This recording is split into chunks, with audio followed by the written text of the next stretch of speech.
Cool. So, what's up, guys? Ross here from Gamertag. I'm joined by.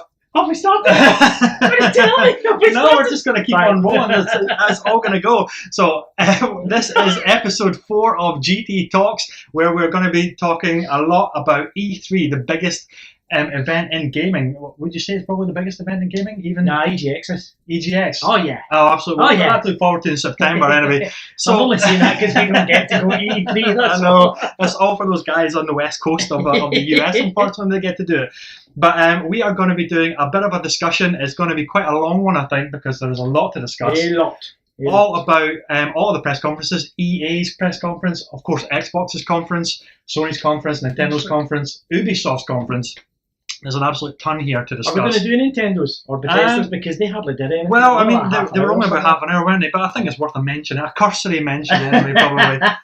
But again, I think, first of all, overall, how do you think E3 as a whole probably did this year compared to previous years? It's a hard one, I know. It's a hard one. It's a hard one because a lot of the stuff we knew of, we were aware of. There were only a few surprises. Sure. Yep. I think gone are the days when E3 was the big reveal of a lot of stuff. You know, guys like EA have, they've got EA Play. Yep. Sony have got their own thing in I think December. Yep. Microsoft do their Xbox things on. Nintendo obviously have their own thing as well. So I think E3 doesn't quite. Yes, I wouldn't say it doesn't carry the exclusivity that it used to. Still great, but it just, Yeah, it's probably losing a lot of its the weight and the cachet that it used to kind of have. I mean, nowadays everything leaks, right? Ahead of there's like trailers for a reveal trailer, all this kind of craziness, and trying to keep anything secret for a big reveal is nigh on impossible these days. So it is very rare that we get an announcement where we're genuinely shocked or genuinely surprised. I mean, we knew going in pretty much what the EA conference was all going to be about. We'll start with EA just because that was the first one. It kicked off on Saturday, which, I mean, it was pre E3. Pre-E3. Too many acronyms. EA Play appeared, as you say, on the Saturday before E3, and they did this, was last year the first year EA did it? It's a couple of years maybe, it's been hasn't it? So last year Bethesda broke the trend of doing it early, and that was on the Sunday, whereas EA essentially kind of jumped the gun early again by doing it on the Saturday, and basically I think everybody was pretty much still flying out to E3 over the weekend, or they had to fly out a bit early, so it was a bit, I think, caught everybody kind of by surprise. But overall, EA conference was kind of what you expected. Sports. All sports. Although saying that, you're a big FIFA guy. I am, yes, I am, and I have to admit, like, we could have arguments about FIFA and PES till the cows come home. Doesn't matter what one you like. I like FIFA. FIFA's what floats my boat. I really liked the introduction of the kind of career mode, the journey. It was called, and they look to be expanding that further. Yeah, so it's basically picking up that same character, and so I haven't played FIFA, so I'm not too sure exactly how that story kind of mode really kind of fleshed out over the course of the game. Yes. So I'm assuming that by the end of it, he got signed up to a big Premiership club. Depending on the way depending on how you play the game, absolutely right. That's it. You could end up at the top of the pile, at the bottom, depending on how good a FIFA player you are. Yeah. Where EA look to have taken this formula and now have applied it to Madden as well. Yeah, so that is one I'm actually quite excited for, because I mean, although I haven't played a Madden game in the past kind of few years, on the Sega Mega Drive, I was a big Madden fan, and even actually on the 360, I had quite a few Madden games as well. I've missed them out over the past couple of years because they were being a little bit too iterative, which is unfortunately just the way sports franchises go. They have to come out every year, roster updates, they try and add new features, but a lot of the times they don't do anything that's possibly truly innovative. And the fact that it's now got a career mode, like a proper story mode, where you take this down and out, or kind of this character who's probably from kind of the poor side of town, and gets his big break, and then you can hopefully take him to megastardom. That actually sounds really pretty cool, doesn't it? Super Bowl or MVP, yeah, or exactly. That kind of thing. And I think EA it looks like they've kind of thrown all the money that they have in their wallets for this one, because the cast for the Madden version of Journey, I can't remember what the Madden version is called anyway. It's quite a stellar cast. The boy that was the baddie in Luke Cage, the gang. Oh yeah. He was also in House of Cards. Remy from House of Cards. That's right. He looks to be the kind of father figure. Yes. And it seems to be following a similar story to the journey in FIFA, where, as you say, it's all about him growing up. He's growing up with his best friend. Yep. And then they end up playing for the same club, and then of course there's going to be a there's friction and rivalry. You know, it's a soap opera. Every sports cliche under the sun, but it's going to be done in the Madden kind of. Because they have the license, it's all going to have all the bells and whistles around it, and it's probably going to look fantastic in 4K on the Xbox One X, no doubt. Oh, dropping that early, and I'm sure, regardless of any console that comes on, it's probably going to look fantastic as well. I mean, absolutely. That's the thing with the sports franchises on for EA. They always go to town with how realistic and how photorealistic the players look. I mean, NBA series looks incredible, and I know a lot of people are probably thinking, but it's just a basketball game, there'll be another one next year, but that's kind of doing a little bit of a discredit to all the effort that all these developers put into this. And these games have a huge fan base, an absolutely huge fan base. Absolutely. I will say the pros, the well-known pros, look fantastic. The ones that aren't so well-known, okay, EA, I know it's difficult because there's thousands and thousands of players all over the world, you know, that you lose the shine a wee bit there, but take nothing away from them. You know, EA, I think the only other company that comes close to sports is actually 2K. With the WWE stuff and NBA and whatnot, but this is obviously EA we're talking about here, and the sports staples are coming back for another year. You know, you'll either love them or you'll hate them. Yeah, exactly. But they're going to be there. They're going to be there. And speaking of another game that is coming back for this year, and that is one that I wasn't bothered about at all, but Need for Speed. Need for Speed is coming back with Payback. Love it, yes. And it seems to be I mean, as much as I really liked the most recent Need for Speed, which is just called Need for Speed, there's no kind of tagline, unlike the previous ones like Hot Pursuit and Most Wanted. It was just Need for Speed. And it was done very much like live action video. It was entirely kind of first person, where for the cutscenes, I mean, where you were this kind of character. You never really kind of saw what you looked like, but they were all talking to you, and it was going down this Fast and Furious kind of road in terms of the cast of characters that you met. But Payback looks like it's gone full bore Fast and Furious, and that is no bad thing. It looks absolutely awesome. I mean, was it the trailer at E3 showing you taking in a truck that had the Koenigsegg? The Koenigsegg, it looks nuts. I know. And that's before you just get into the actual game itself. I'm a huge lover of the Need for Speed series. We will no doubt come on to Gran Turismo, GT, and Forza. Followed in line. But for me, the arcade racing of Need for Speed is because I'm crap at car racing. I like to be able to drift. You don't like the sims, do you? Yeah, the hardcore sims. But I've got to admit, I love that too, because it harks back to that outrun kind of feel of an arcade kind of power slide. We are drifting for like forever, it seems, and you can chain the drifts together.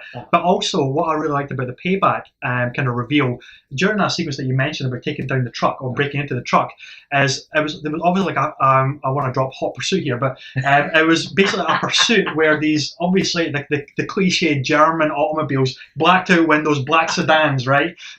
Pursuing our heroes with their tricked out max power spoilers, flamethrowers coming out of the exhaust, all this kind of stuff. And the way they were doing the takedowns was very Burnout. It's very Burnout, wasn't it? I mean, the team that came from Burnout obviously moved across. I think EA bought them over, didn't they? The Criterion, the guys at Criterion.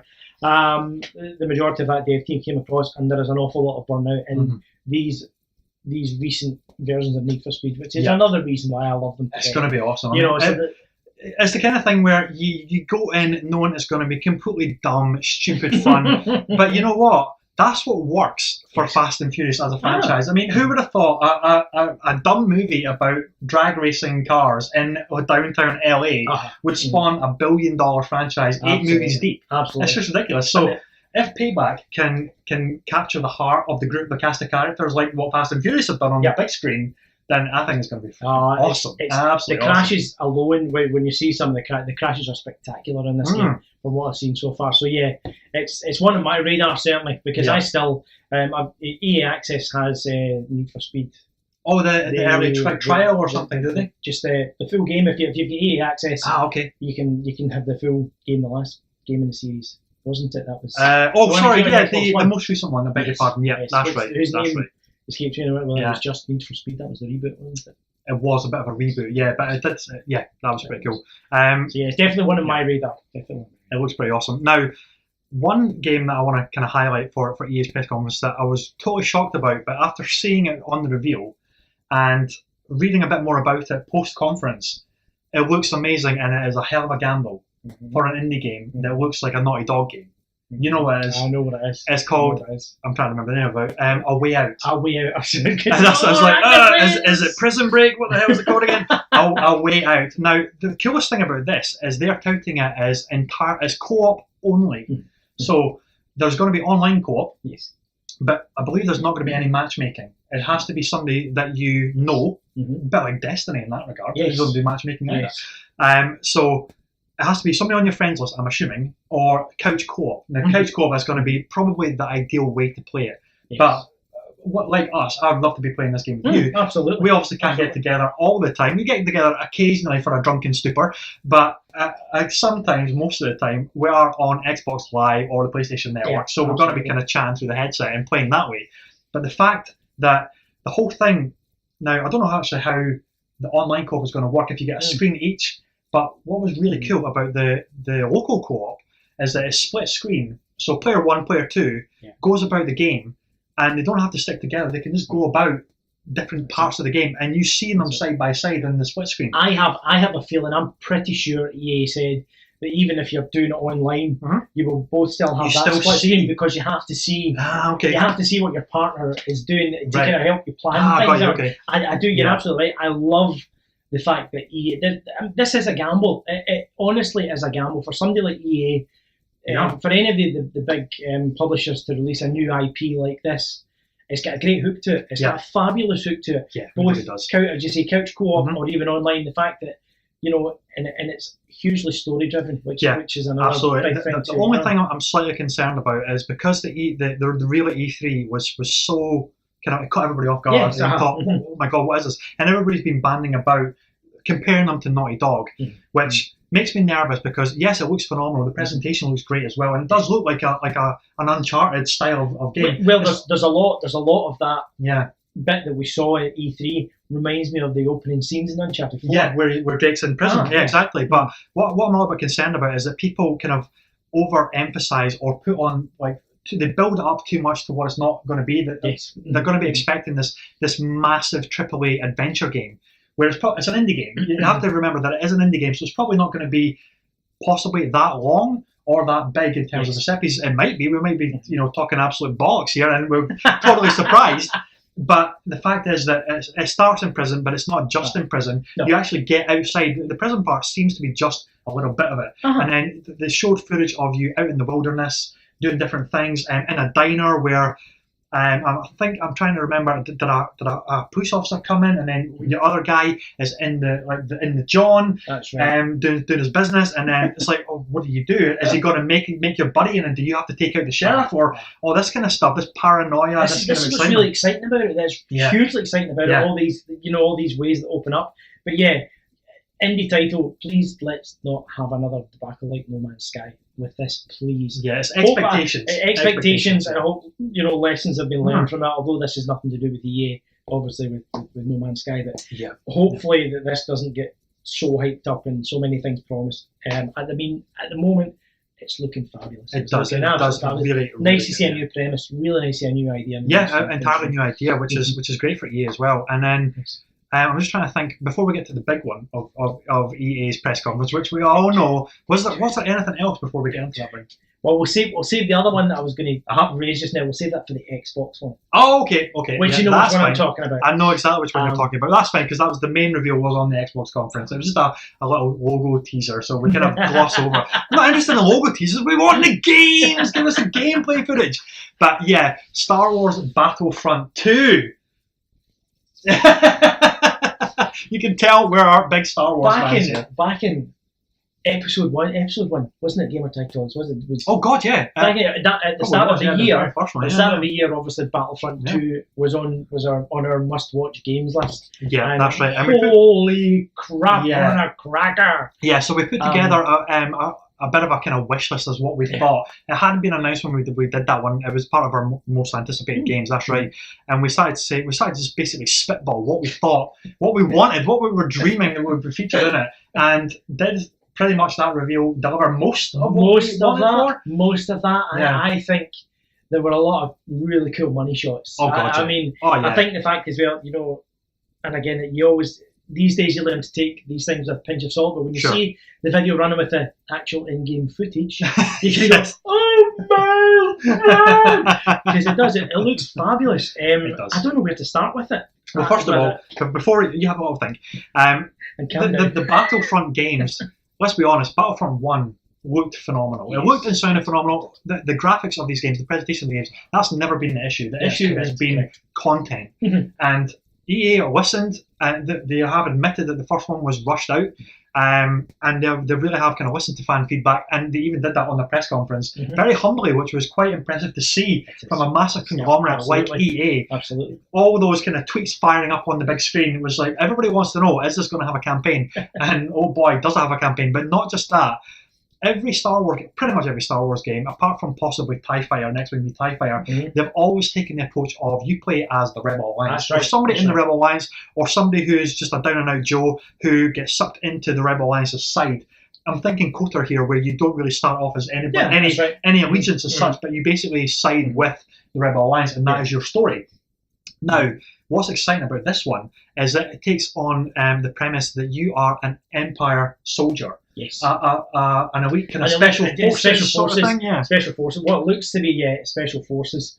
I love that, you know, the TIE Fighter pilots. The outfit alone. Yes. With the TIE Fighter pilot kind of outfit, and then the black, the red, the black and a gas mask sort of thing, and it looks amazing. Screams cosplay. Cosplay. Well, they always have. That's right. Now, this is picking up immediately after Return of the Jedi. Yes. So the trailer the single player trailer that they revealed.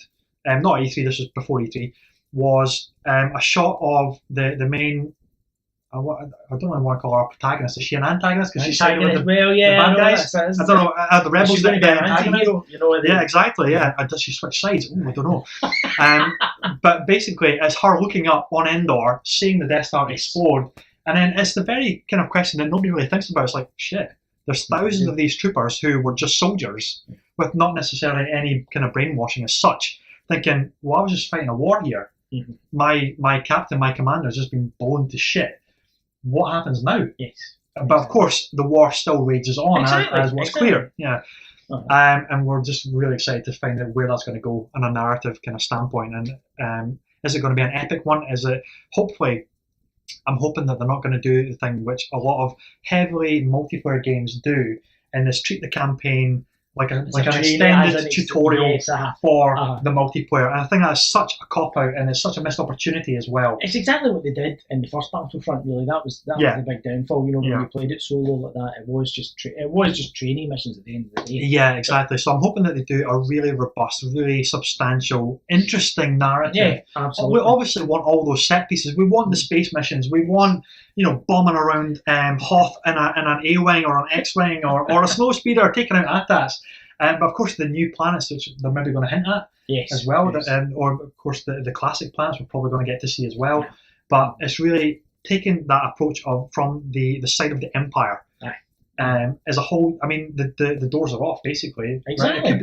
It could go anywhere they want, because this is apparently to fill in the gaps between The Force Awakens and Return of the Jedi. So that is, what, 40 years, 30 years? 30, 40 years, something like that, yes. So what the hell happened within that time? There's a lot to obviously discuss here. Is it going to introduce Kylo Ren as a character? And I'm trying to remember what the Empire are called. The First Order. First Order, that's what it is. Yeah, so they obviously kind of regrouped. Reformed and built up the new. I mean, Phasma is obviously maybe going to be introduced. Do you think? Yeah, possibly. It's going to, because if I remember right, they're classing all of the games now as canon, aren't they? I'm sure they're classing. So obviously, this is going to be a lead into to the Last Jedi, Force Awakens, and the Last Jedi. Yeah. So. Two other there'll be hints. The single player is very exciting.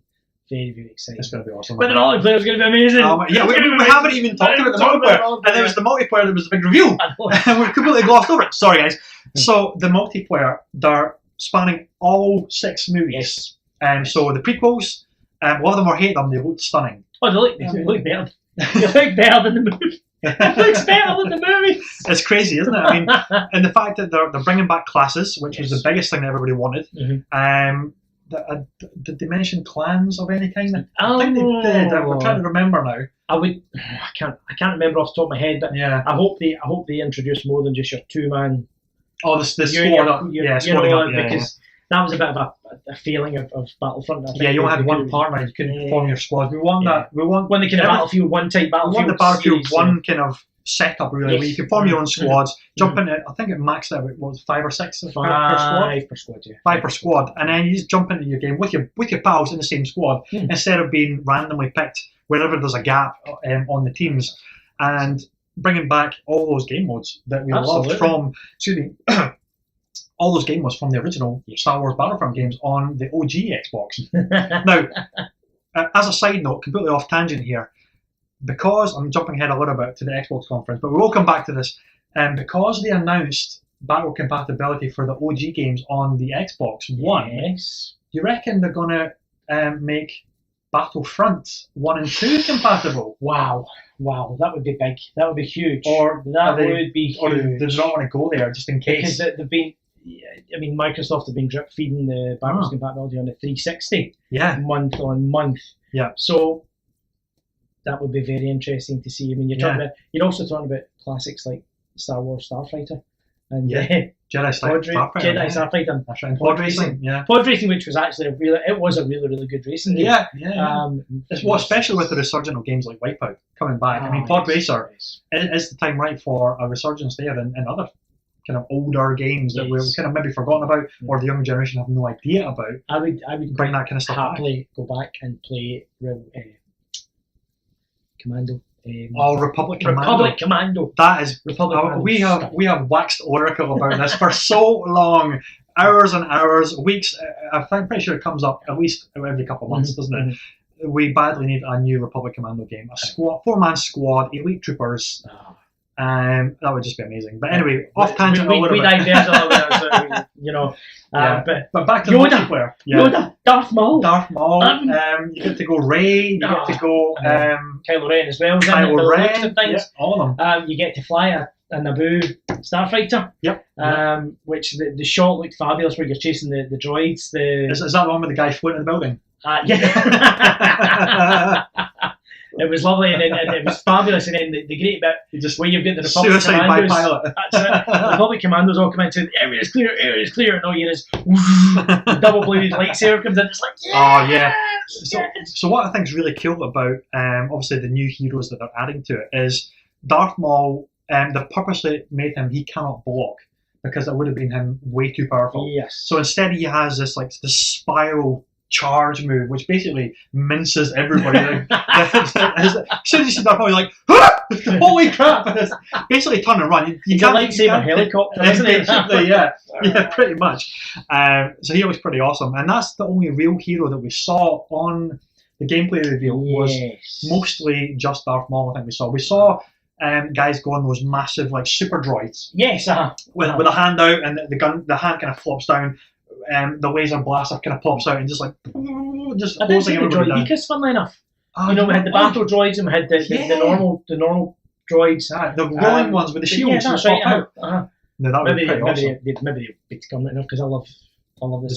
You get that lovely sound that you found in the Phantom Menace when they put the shields on for Naboo, so the Naboo ones, and it was this, which you get now in the original Battlefront, which would be great. I know. Oh man, that would be incredible. But yeah, I'm sure they've got lots to unveil for that over the coming months because that comes out in October. It's not far away at all. Yes, it's when we will be getting our hands on EGX. Guaranteed. It must be. I'm saying that's guaranteed. I really hope so. Yeah, because there's no Battlefield this year, so this is the big multiplayer shooter for EA this year. Yes. So, although there's no Battlefield, but another part of the EA conference was that this is a nice little segue as well. We didn't plan, but talking about Battlefront, it's nice to kind of go right into Battlefield 1. Yes, because they announced the new DLC in the name of the Tsar. Yeah, it's the thing. before we get into the In the Name of the Tsar, which looks incredible, the thing that kind of irks me a little bit is how long it's taking to get the DLC packs out for Battlefield 1. Yes. By this point, Battlefield 4 already had, like, I think it was on its 4th expansion Yes, pack. that's right. Because Battlefield 1's like, it's just coming up. Is it 2 years actually? Oh, will No, be, yeah. no. No, 3 years. It was a launch game. It came out before the consoles, and then it came out on launch for the PS4. So that's 3 years old now. Wow. But yeah, also that hasn't been supported because they've moved on to Battlefront 1 and then Battlefield 1. Mhm. But it's the game that Battlefield 1 has been out since last November, I think it came out, or was it an October launch as well? No, it was right about the same time as COD, I think it was. Right about the same time, so it's usually that kind of November-ish window. No, I was sandwiched between Titanfall 2. So Titanfall 2 was sandwiched between Call of Duty, so it was an October launch for Battlefield 1, that's right. So it's been out since last October, and we've only had one DLC pack, and that is I can't even remember the name of it. I totally forgot as well. I know. They Shall Not Pass. I think that's what it's called. With the Zeppelin. With the Zeppelins in the French army. Now we're going to have to wait until September for the second DLC pack. Now they have basically on their stage presentation, they have admitted that this is going to be substantial. Yeah. Now, what makes me think when they say substantial, it's going to be more than just a few maps. And that trailer really did hint at that this was going to be a new war story, as well as the multiplayer maps. And I'm really hoping that's the case. And that's awesome because we loved the campaign, the setup of it, the different aspects of the war, where you highlight one particular person, or in terms of the thing was the first story, it was the tank unit. Yes. They were just so well done and handled so kind of sensitively, and they were just damn good fun to play. Now, if they can add a new chapter, new war story with each DLC pack, well, not every DLC pack, but maybe the next 2 or 3 in terms of the season pass as well as multiplayer maps, then that is going to make the season pass damn essential. Oh, because those new maps look phenomenal. Yeah. And I think, talking about that, this is Battlefield 1 is actually the first Battlefield of 3 iterations that I haven't bought the season pass right at the beginning. With it, I did it for Battlefield 4, did it for Battlefield 3. I don't know that I suppose because I hadn't seen enough yet. Yes. But if they are going to expand on it the way that we're hoping they're going to expand. Yeah, I mean that would be just fantastic, I think. And the new setting, the new characters that they've introduced in the trailer for In the Name of the Tsar. Obviously, it's the Russian front this time, so all the maps are set in winter, which hasn't been done yet. It does look beautiful. So it's the Frostbite engine, isn't it? They use for this. Yeah. It's just they've got it working. It's just, it's an incredible engine, really, because they're using it for Battlefront 2, and the way that it just kind of scales for the technology. Obviously, it's going to look phenomenal on a PC, ultra specs, but the way it can scale and still look fantastic, still runs at that 60 frames per second. Yes. It's just incredible. I think it's going to be awesome. Yeah. Fabulous. Can't wait for that one. We do have one other game that EA showed, but we're going to talk about it in the Xbox one because Phil Spencer, I can never remember whether it's Spence or Spencer. He kind of was having that as a sign off for Xbox. Yeah, it closed their show actually. Yeah, so we're going to make you wait for a little bit for that because we are going to talk about what else did Xbox show at their conference, Scott? I don't know. Something about a new console or something. Nobody wants a new console, do they? I mean, we're only 3 years into the life. Barky! Barky! That's it. So it is no longer the Scorpio, which I kind of liked, to be honest. I like the name, but it's now the Xbox One X, Xbox One X, so Xbox. There's a lot of Oxford.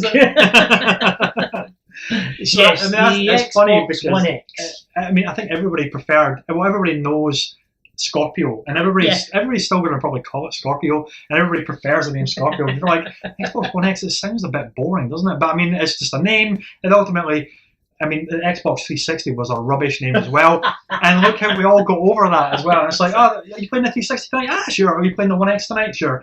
It's only a console name. It doesn't really exactly. matter, I feel a little bit sorry for parents at Christmas time because they're going to be a little bit confused with all these acronyms because you've got the Xbox One, you've got the Xbox One S, Superman S, and then the X-Men Xbox One X as well. So that's going to be a little bit confusing, maybe for some parents. Superhero analogies, exactly. I would go for the superheroes. But I understand it from a corporate branding standpoint. Yeah. Because X feels like it's like that ultimate kind of top end thing. X, that kind of unknown kind of aspect. Where's the technology going to take us, sort of Absolutely. thing. And then S is obviously like what we're well kind of disciplined and conditioned now to. You're going to hate this, but I'm going to use Apple as an analogy. No, yeah, it's like you've got the iPhone, like the iPhone 6 or 7, and then you get 6 months down the line, you get the S version, which is the super duper version, and then the C, isn't it, the kind of the biannual kind of cycle as well. You get the full blown version. So I understand the middle version is the S version, which sounds super.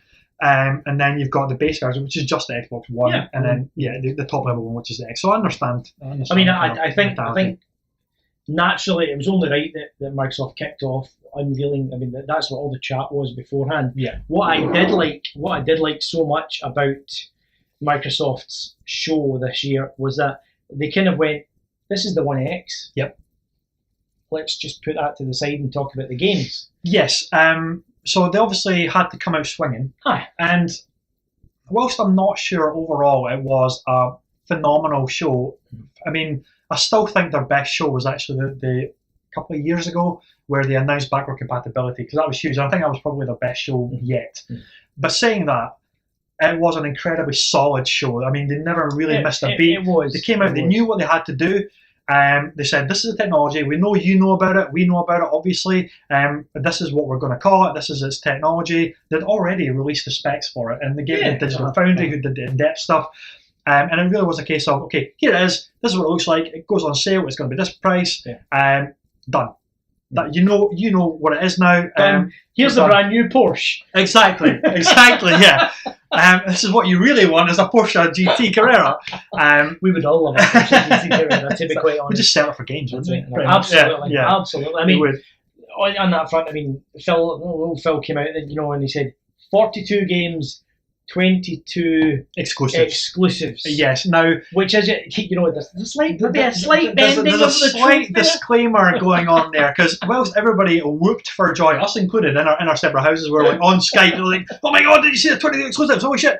It was a case of, right, how many of these are actually AAA, and then how many of these are indie games? Which, for the most part, I don't really have a problem with, because I'm a massive indie fan. I mean, out of the two of us, you call them hipster shite all the time, but I love a good indie game. I'm starting to love some hipster shite indie games as well, I have to say. So yeah, I know. He's converting me. Slowly but surely we will get in there. But the majority of the indie games that they showed up looked incredible, and we'll get into specific ones in a few minutes. But that was a big opening kind of salvo statement for Xbox, where it says, we are going to show you games. You wanted games, you asked us for games, here are your games. 42 of them, the most shown at, I think, probably any conference. Yeah. I don't want to say ever, because I might be hanging myself there. We're not going to go through the 42. No. We can't remember I know. all 42, but Yeah, exactly. And 22 exclusives. Now, a lot of those might be launch exclusives, timed exclusives, cross-platform exclusive, but ultimately, who the hell cares? They're coming to the Xbox. Yes. The Xbox is getting these games first, and that is huge for that community. Yes. That they have been begging out for. I mean, just the other day, I was putting together a list of exclusives for each console just this year, and in the first 6 months, essentially. And PlayStation, first 6 months. I mean, it was alarming to see, okay, PlayStation had like 13 exclusives.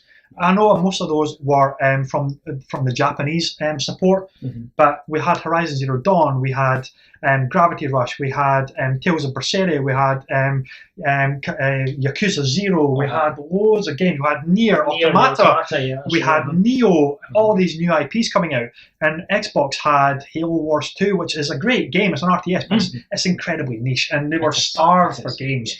So it is great to see the Xbox are going to say, okay, this is the games collection you're going to get over this year, next year, and we're just going to have tons of great stuff to play. And they pulled, they went straight for the Xbox One X.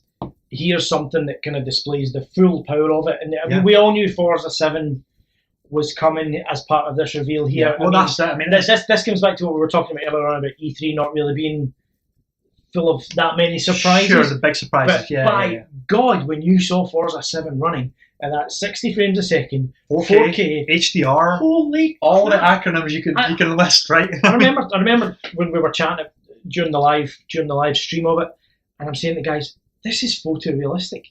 It looks photorealistic. Yeah, it was incredible. Unbelievable. It was incredible, and it's that age-old saying where if you're going to launch a new console, get a driving game on it, because driving games always look phenomenal. And if you want to sell tech, then get a driving game on it. I mean, usually there are some bases like get a driving game on it, get a fighting game on it, cover your bases kind of thing.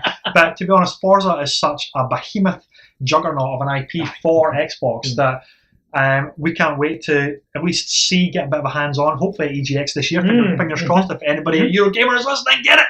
And it's just going to look incredible.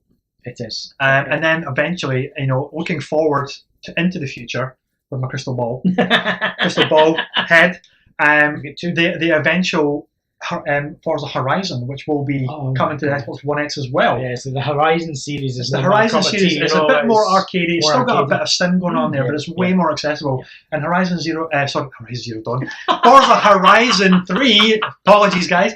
It was arguably, probably easily the best driving game on the market because it was so much fun. It catered to so many different kind of people who are casual racing fans, people who are hardcore racing fans. A lot of fun. But I'm trying to rack my brains after the stunning look of Forza. What was it? Was that Assassin's Creed they went into? Did they go to Origins after that? I can't remember. Because as we said, Microsoft kind of cherry picked from a few of the other that's right, the conferences. That's right. I'm sure they. I think they segued into Origins. There's definitely one I want to talk about, but I think it was Origins. Now, since we've started Origins, we may as well just go down this rabbit hole. Origins, or Ubisoft, I should say, took a year off and basically to invest in the time, the narrative storytelling, the world building, and to overhaul a lot of stuff that was maybe those kind of things that basically is kind of like a Metal Gear game where the things that are in there that never really quite worked become something that are quite endearing of the franchise. And Assassin's Creed franchise as a whole is pretty much filled with that kind of stuff as well, as well as always pushing for new stuff, which is obviously great to see a series develop over the course of its lifespan. Yeah, absolutely. Absolutely. And iterating, borrowing from other games in the series. And I've always complained about this a little bit, is that Ubisoft games as a whole seem to be morphing all into one kind of thing, right? And it is a little bit unfair because here's an open map. Here's lots of things you've got to find. Exactly. Yes. So our Eagle is basically the drone from Ghost Recon Wildlands. But to be honest, I don't really mind that, and it's a little unfair to say it as well. But it just makes the games as a whole better. If something works in one game, they transport it to the next game, and then they improve upon it, and it makes it better. And that game is going to play really, really well. Exactly. And again, Origins is another one that was showcasing the power of the Xbox One X as well. Yep. I can't remember if it was shown in the trailer during the Xbox presentation, but I know certainly Ubisoft, which again we'll cover in due course. Yep. But the clarity of the in-game footage was. I'm going to keep using the word stunning a lot here, but it was. I mean, there wasn't a single game that didn't look good at this conference. I mean, they all looked phenomenal in their different ways, different kind of aesthetics and styles. But what I'm most excited about for Assassin's Creed Origins is obviously it's a new character. It's set in Egypt, so they're going to have hopefully all that. It's not mythology because it's actual fact and history, but if they can maybe tap into some of the more kind of mythos as well around Egypt all the time and the pharaohs, I think that would be quite incredible. And they also have overhauled the character's moveset as well. Finally, there was a proper dodge for combat. And combat, I mean, I've never complained that combat in Assassin's Creed didn't look brutal. They always look brutal. But it's something that seems just a little bit more kind of visceral and immediate about Bayek, I think the character's name is called this time. He can kind of dodge and parry and all this kind of stuff. In a way that's way more fluid and natural than it was before. And I think it's really, really funny looking back on the history of the Assassin's Creed games, as Ross was saying there, because I've, a lot of the stuff being backwards compatible now. The other night I was playing Revelations. Yes. And AC2 and Revelations were two of my favourite in the series. Yep. But see, going back to now, the controls feel really, they've aged really badly. Yeah. But moving up to like the likes of Unity and what was the London one? Syndicate. Thank you. The difference in control schemes between then and up to there they really are. Huge difference. There's a massive difference. Yeah, they really are improving it. And then to take that leap, I mean, they have cited a big influence was The Witcher 3. Yes. And that became quite apparent from that story play reveal, and then the post-show stuff where they did some random kind of world exploring as well for about 30 minutes or thereabouts. It really does look like they're saying, oh, okay, this is phenomenal, this game from CD Projekt Red. What can we analyze this? Can we look at how they've done not just the world building, because visually the worlds in Assassin's Creed games have always looked stunning. They've always looked incredibly believable, but there was something missing there that really made them feel like real and lived in. Even though they were real places, there's something missing, and that's something that The Witcher 3 captured incredibly well. That sense of place, a sense of purpose, and where the NPCs were going about their business, and it felt believable. They would have idle chatter, and I know there was some of that in previous AC games, but there's something that didn't quite gel, didn't quite connect. Felt a bit kind of automated type thing, exactly. Felt a bit wooden, you would say, So hopefully, by the looks of it, Assassin's Creed Origins is going to be pretty awesome, because of all the new lessons that they've learned and really analysed what was wrong in the previous games, or what wasn't quite right, what wasn't quite working. It seems like they've overhauled a lot of the moveset and the parkour for the new character. I mean, that shot from the trailer where he's in the tree, which is very Assassin's Creed 3. Absolutely. He jumps out, it gets the bow and arrow, and headshots the guy as he's. I mean, all in one kind of slow fluid motion. It looks just incredible. It does indeed. It does indeed. And couple of kind of major. Well, I'll come on to one major exclusive as well that they unveiled. Is a game that's doing the rounds. That's kind of the big gaming topic just now that everybody seems to be fond of. Is this Hunger Games type? Battlegrounds. It's Battlegrounds. Player Unknown. Player Unknown. Player Unknown or Player Unknown. I think it's Player Unknown, but yeah, they're Battlegrounds. Player Unknown Battlegrounds. It's one versus. It's every man for themselves. One versus a million or something, isn't it? Yeah. So I mean, this has been huge on the PC scene, and to see it actually migrate over to consoles is huge. And to be honest, I think Xbox is probably the only one that could feasibly bring it over and do it justice. I think because of how robust Xbox Live as a service has always been, that partnership with the PC community, because it will be, I'm guessing, probably Windows 10 as well. Well, I was going to say, I'm trying to think whether it's crossplay.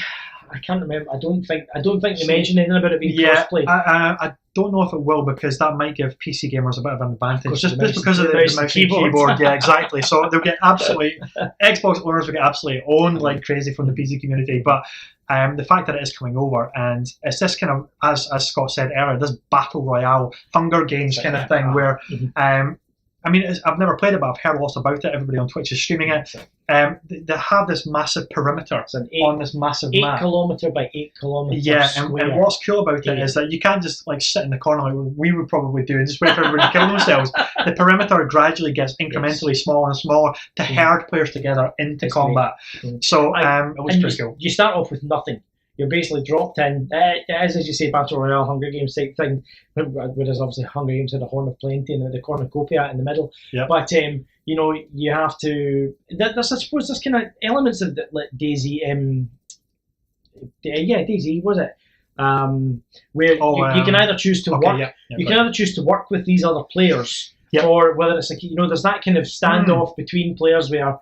Are you going to be my friend here? Do I trust you? It throws up a lot of interesting dynamics. And I also read, I just read actually before we started this today, that the Battlegrounds is Xbox exclusive. It is not coming to PS4. Oh wow! Microsoft have managed to get the rights entirely.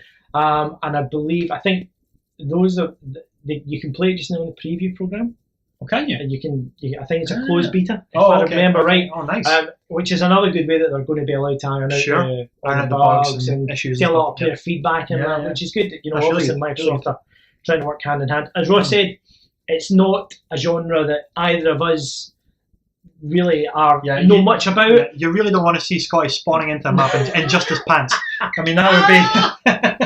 We'd have to censor the stream if we did that. I'd win straight away. Dead. Everybody just drops dead from shock.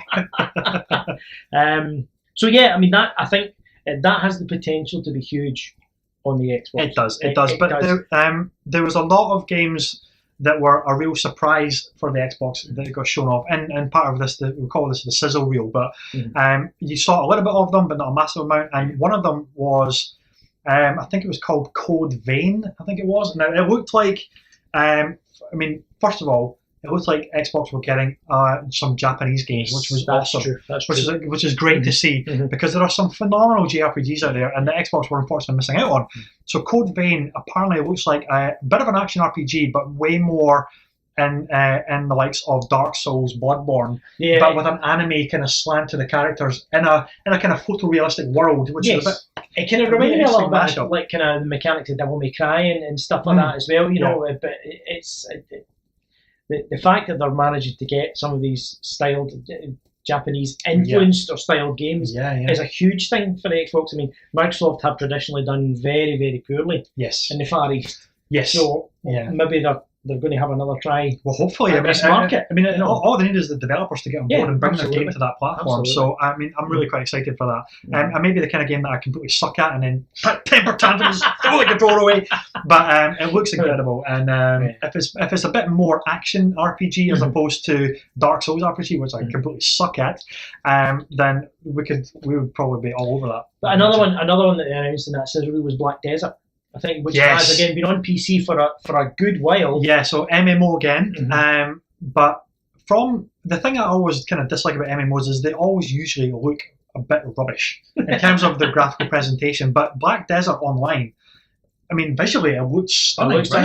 I thought at first when we were sitting watching it, I thought it was like a Dynasty Warriors game. It did. I knew kind of mythos Dynasty Warriors, it? Yeah, which really kind of, again, I'm not a great fan of the games, but I appreciate the combat. The combat in them is nuts. Yes, which I really love, and I got that tons feel of characters on screen. You know? So all the characters. I mean, just off the top of my head, one of the characters that I immediately kind of latched onto, I thought he's pretty cool, I'm going to go him. Is this giant tank creature, which is usually your class, with these kind of dual axes, and the shot they show is him just like smashing the ground like crazy, and just effects everywhere, just laying waste everywhere. I thought that's Watson. That is absolutely Scotty. I'm always a tank. Leroy Jenkins. Yeah, so they didn't obviously show much in terms of actual like story or gameplay as such, but the little reel that we did get to see was, I mean, it looked impressive. It looked impressive. Really good. Now I want to do a big shout out to a game that again I've not been expecting, I've never heard of it, but it's right up my indie retro street, and it is The Last Light. Oh, now this is the one that is Blade Runner-esque. It feels very Blade Runner-esque. The pixel, it's 3D pseudo. Yeah, I mean, it's such a mashup of styles that on paper you think this is going to be ugly as hell. It's not going to work. What are you doing with photorealistic backgrounds, pixel rendering in the foreground for your characters? What are you talking about? What are you smoking? Yeah. But it looked incredible. You know, to see it in motion, it was just beautiful. It was a lovely piece of animation, and lovely. It made so many calls up to my mind. You know, as Ross says, there were calls to Blade Runner in there. Those kind of dystopian type, maybe not as colourful as Fifth Element, but that kind of idea. Yes. It also struck me when I saw it. It threw me back to the Amiga days of Flashback, and game. That's what it looked like at first. Yeah, and I thought, it had that kind of vibe to it, you know. So they just these were the little nuggets that Microsoft just threw out. You know, exactly, it's like, I have this. You haven't seen it before. That's the thing. I mean, there were. It was almost like, I mean, it was an embarrassment of riches. They had so many games. I mean, we just re-sign off the ones that kind of stuck in our minds. We probably should have had a proper list together. But it's the games we wanted to talk about that we felt, that's the one I remember. That's the one I want to talk about. That's what I'm looking forward to. And so we do apologise if we're missing off a ton of games that we probably should mention, but it's the ones that we kind of thought resonated most with us. We're going to have gaming Tourette's in a minute. There'll be a game that we're just like, that one! Yeah, exactly. But there was so many. I'm trying to think of something else, another one, before we get into the big one that we want to talk about. Do you know what we missed, actually, which just came back to me? We were talking about that. Yeah. A little game set in the future in Russia, which you have already did a trailer walkthrough for, which we totally missed. So shameless plug here. Do check out our YouTube channel, because we had done a trailer breakdown analysis on this game. It is Metro Exodus. Yes. Finally, I mean, beautiful. As I mentioned on the kind of the commentary, I was completely shocked by this. It was actually one of the opening games that they kicked off the show with as well. I think it was one. I think it followed Forza, actually, as it turns out. Not Assassin's Creed. I know, but I thought this series was pretty much done. I thought it was dead. It's been years since we got Metro Last Light. I don't even know if it sold very well. It got a phenomenal remaster. The Redux collection. last year. buy it now. It is phenomenal. Cheap. It is Not so cheap. good. The two of them are on my Now pile the of fact shame. that I know they're on my pile of shame. I don't even know if I can continue talking to you for the rest of the show now. But those games, I promise not to talk too long on this. Those games were just phenomenal in the sense of how atmospheric they were. Again, we mentioned a sense of place in terms of world building in the Assassin's Creed and a couple of other games on the broadcast tonight. But nothing beats, for me anyway, that claustrophobic metro system. And the fact that each station in the subway is like a proper enclave. This is society now in the future of Russia in Moscow, because the world above is completely irradiated. And that is the entire premise for the Metro series. Now, flash forward to Metro Exodus. So it appears that the surface is all fully, the radiation seems to have dissipated somewhat. Yes, absolutely. Life is back to the planet, so there's a lot of vegetation around. You know what it kind of calls to mind? Fallout, the Fallout series. It does. You know, the most recent Fallout, the way that it's So, I mean, it's funny. I actually thought this was going to be a Fallout game before the title came up. Mm-hmm. But obviously, with that comes its own kind of hazards. There's no radiation that's going to kill you necessarily. But what does that mean for other hazards in the world? Well, obviously, everything is creatures. 2 heads, 3 tails, exactly. 4 teeth. You know, exactly. I mean, it looks phenomenal. Again, it's going to be in the full 4K. Awesome sauce. I mean, I hope. It does. It looks. I mean, if they can run that at 60 frames per second, like the Redux collection does, then I will be just like a pig in shit. It'll be phenomenal. It just looks incredible. And also, they're overhauling a lot of the systems with crafting, with exploration, and again that awesome world building that they did so well in 2033 and Last Light. So I am so excited for that. Beautiful series. Check out Ross's, as I say, check out Ross's trailer on YouTube. Trailer walkthrough, and please. You need to buy the first 2 games, the Redux versions, because it's stunning. Absolutely stunning. I'm trying to think if there were any other standouts in Xbox aside from obviously the one. One more for me is as it turns out, ironically, which we didn't think this was going to be the case, it's actually going to be one of the tentpole games for Xbox this year. And it is State of Decay 2. Oh, of course. Yes, now, yes. State of Decay, the original one, came on Xbox 360, got remastered to a Survival Day 1 edition for the Xbox One. Now, any of the gamers out there who played it on the Xbox 360, and even the Xbox One version, which I play as well, it is the kind of thing, it's like a scrappy upstart. It's the kind of thing that it's got so many bugs in it, they ironed out some stuff, it's a bit janky to control, but my god, it is full of heart. It's all about creating survival enclaves, settlements, getting survivors into your kind of encampment, and getting their loyalty, and then becoming valuable to basically bump up your stats in your settlement, and then taking them out on a recon mission or something like that as a bit of a kind of supply hunt as well. And there was something about it which was just awesome. Maybe it's coming from off the back of TV shows like The Walking Dead and stuff like that. It's like there's something about it that we just fell in love with, and we could gloss over the bugs and the crashes, because there was something there. A good game is a good game. A good game is a good game. There was definitely something there. And so as it turns out now, it's going to be one of the big games for Xbox One and One X. State of Decay was a single player, wasn't it? It was. It was the most screamed out for feature. It was dying for it. It was begging for it. This game has to be co-op. And State of Decay is drop in, drop out co-op. Now, on the subject of co-op, one of the coolest things is if I'm playing online, well, technically offline, I guess, but I've opted into the online thing so people can join my game. And Scotty's opted into people can join my game if our notification pops up. What I need to do is, if I'm about to get mauled or I'm stuck in a barn or something, I'm surrounded by a zombie horde, I can't get out, I need help here.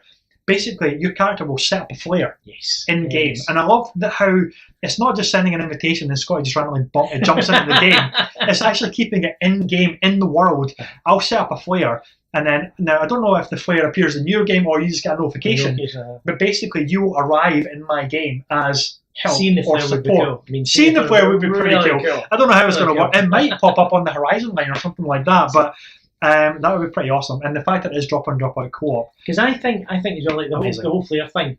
Is it not? It's only players that are in that similar vicinity in their game.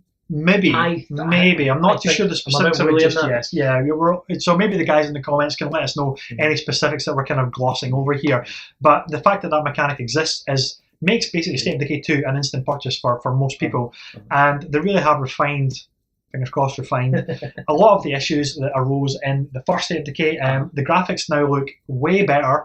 Okay, it's probably not going to look as good as Metro or some of these AAA massive games. It's not that kind of game. They're a small studio, yeah, and it's not that kind of game. I mean, you can cover. I'm saying you can cover a multitude of sins, but you pick the right art direction. Yes, and these kind of games can stand on their own. You know, without going, so. I mean, the graphics are a bit chunky. We go on an awful lot about our love for the Borderlands series. Absolutely. I mean, that is a cel-shaded game. They went down the route of going photorealistic for that game, and then in the last minute they changed it to cel-shaded, and best move they ever made. Best move ever made, exactly. So yeah, as Scott says, with the right art direction, you can cover a lot of things. I mean, Nintendo is a prime example of that. They don't have the most powerful. They've never had the most powerful console, really, but their art direction makes up for that. You just need to have a look at Zelda. Which again, we'll come on to Nintendo. Yeah, exactly. So State of Decay 2 just looks like it's going to be a lot of fun because of that co-op aspect. Absolutely. And the settlement building and drop in, drop out, all that stuff. The co-op will make State of Decay 2.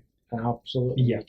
And exactly. Microsoft wouldn't be Microsoft either in their showcase without talking about Minecraft. I'm only going to gloss over it very, very quickly because we know Minecraft. We all know what Minecraft's about. We all know what Minecraft does. But they're bringing out an updated version of it for the Xbox One X. 4K Minecraft. Yep. HDR pixels. If you love Minecraft, it's going to be even sharper and even more glorious with lovely shadows and everything. That's all I'm going to say on it. That was a given, trying to show. That was them doing an Ubisoft in terms of the presentation. You remember when we first saw The Division, and then another guy drops in as a guy in the drone, which obviously got scrapped later on, but they're all like talking totally coordinated. It's just like, lay down, cover support, you go in and scan that thing, and it's like completely military code. We all know it never works like that. Yeah, exactly. It's like, shit, throw the grenade! Ah! That is basically what kind of happens. That's me on a Friday night when we're playing. Pretty much. But I mean, from that moment where snaps that cutscene, the helmet slams down, they're standing on the precipice, you see the vista, and apparently this is all open world.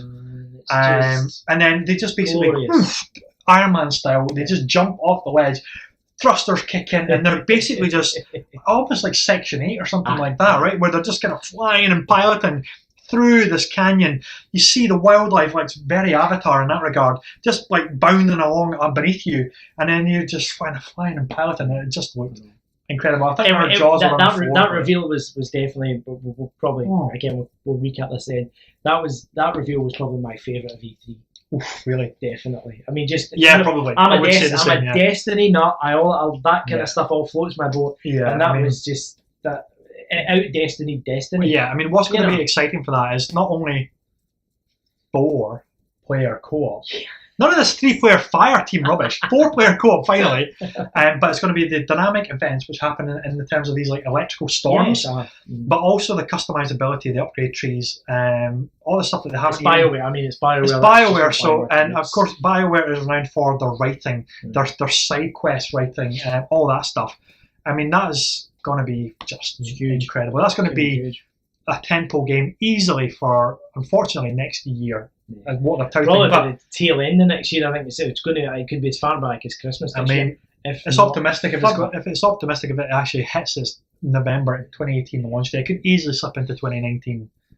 So that was spring launch. I mean, it has to be said they closed out with a bit of a bang. Microsoft. They did. That show. Now, I'm going to say something that's maybe going to earn me some enemies, but bear with me, especially with him. He might slap me here.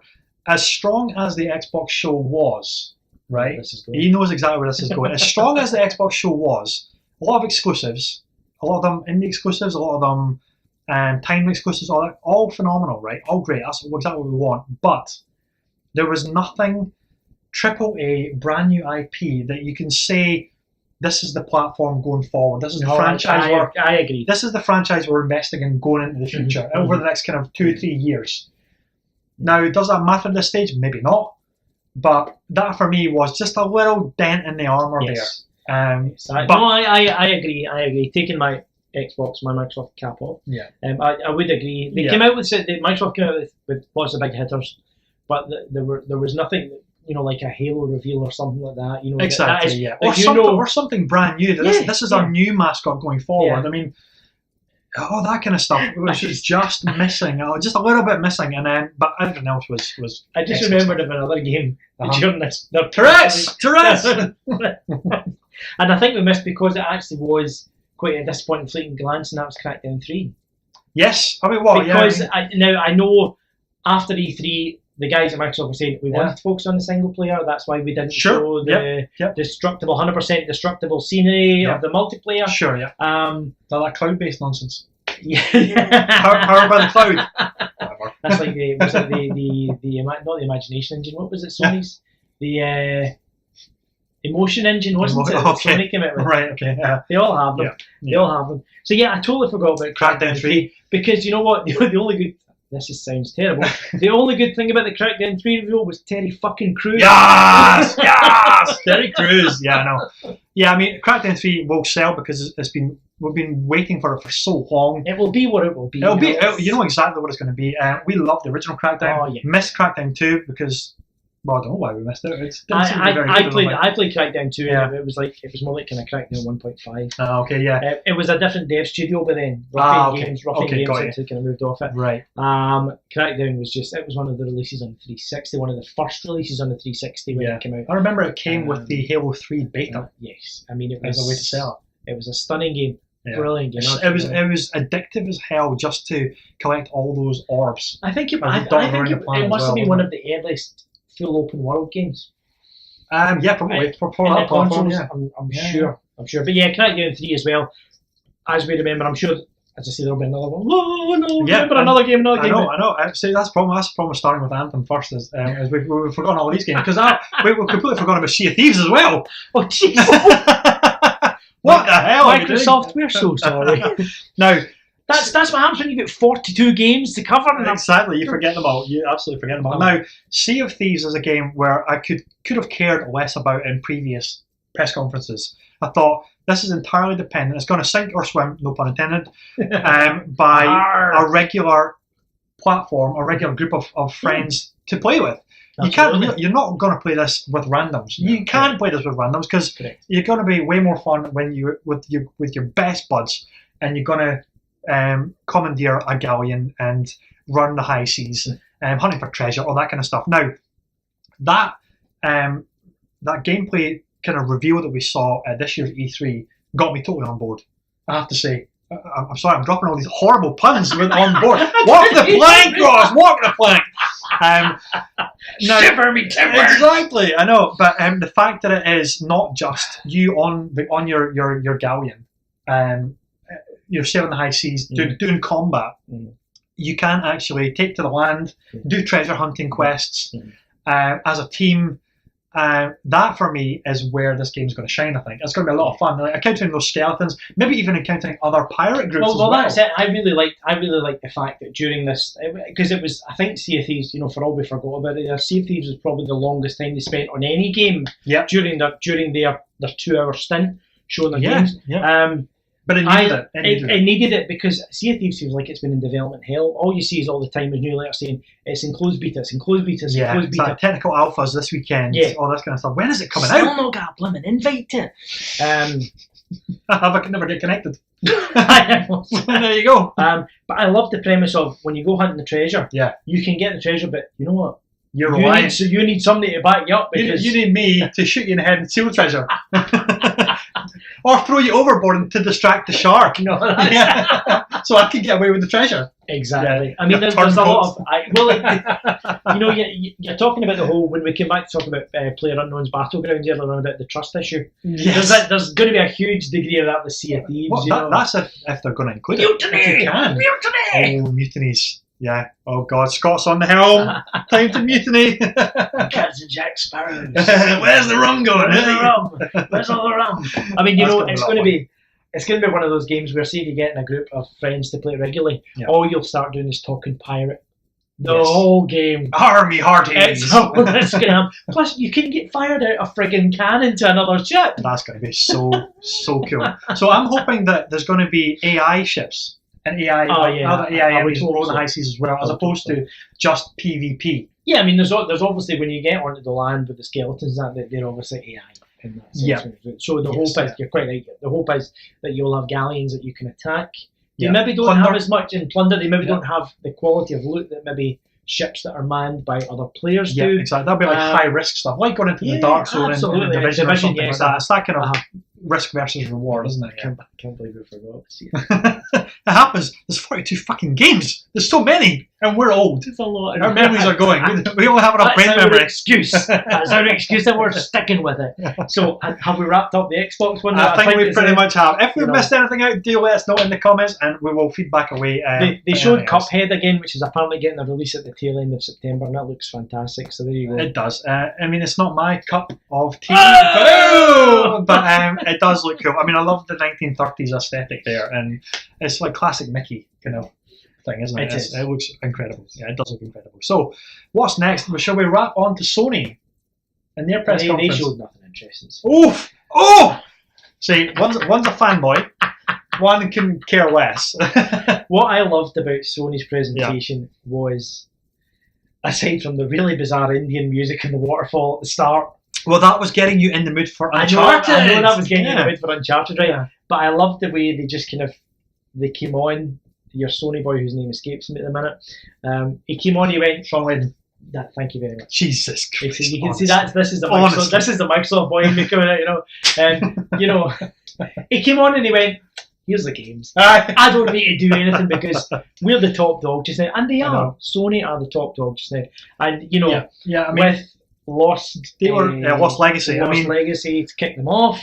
It was a great opening. I thought. I mean. Well, the thing is about the Sony conference is there was no big surprises, apart from one which we'll get into in a minute. But there was nothing massively new like they have done in previous years, and that's to be it's understandable.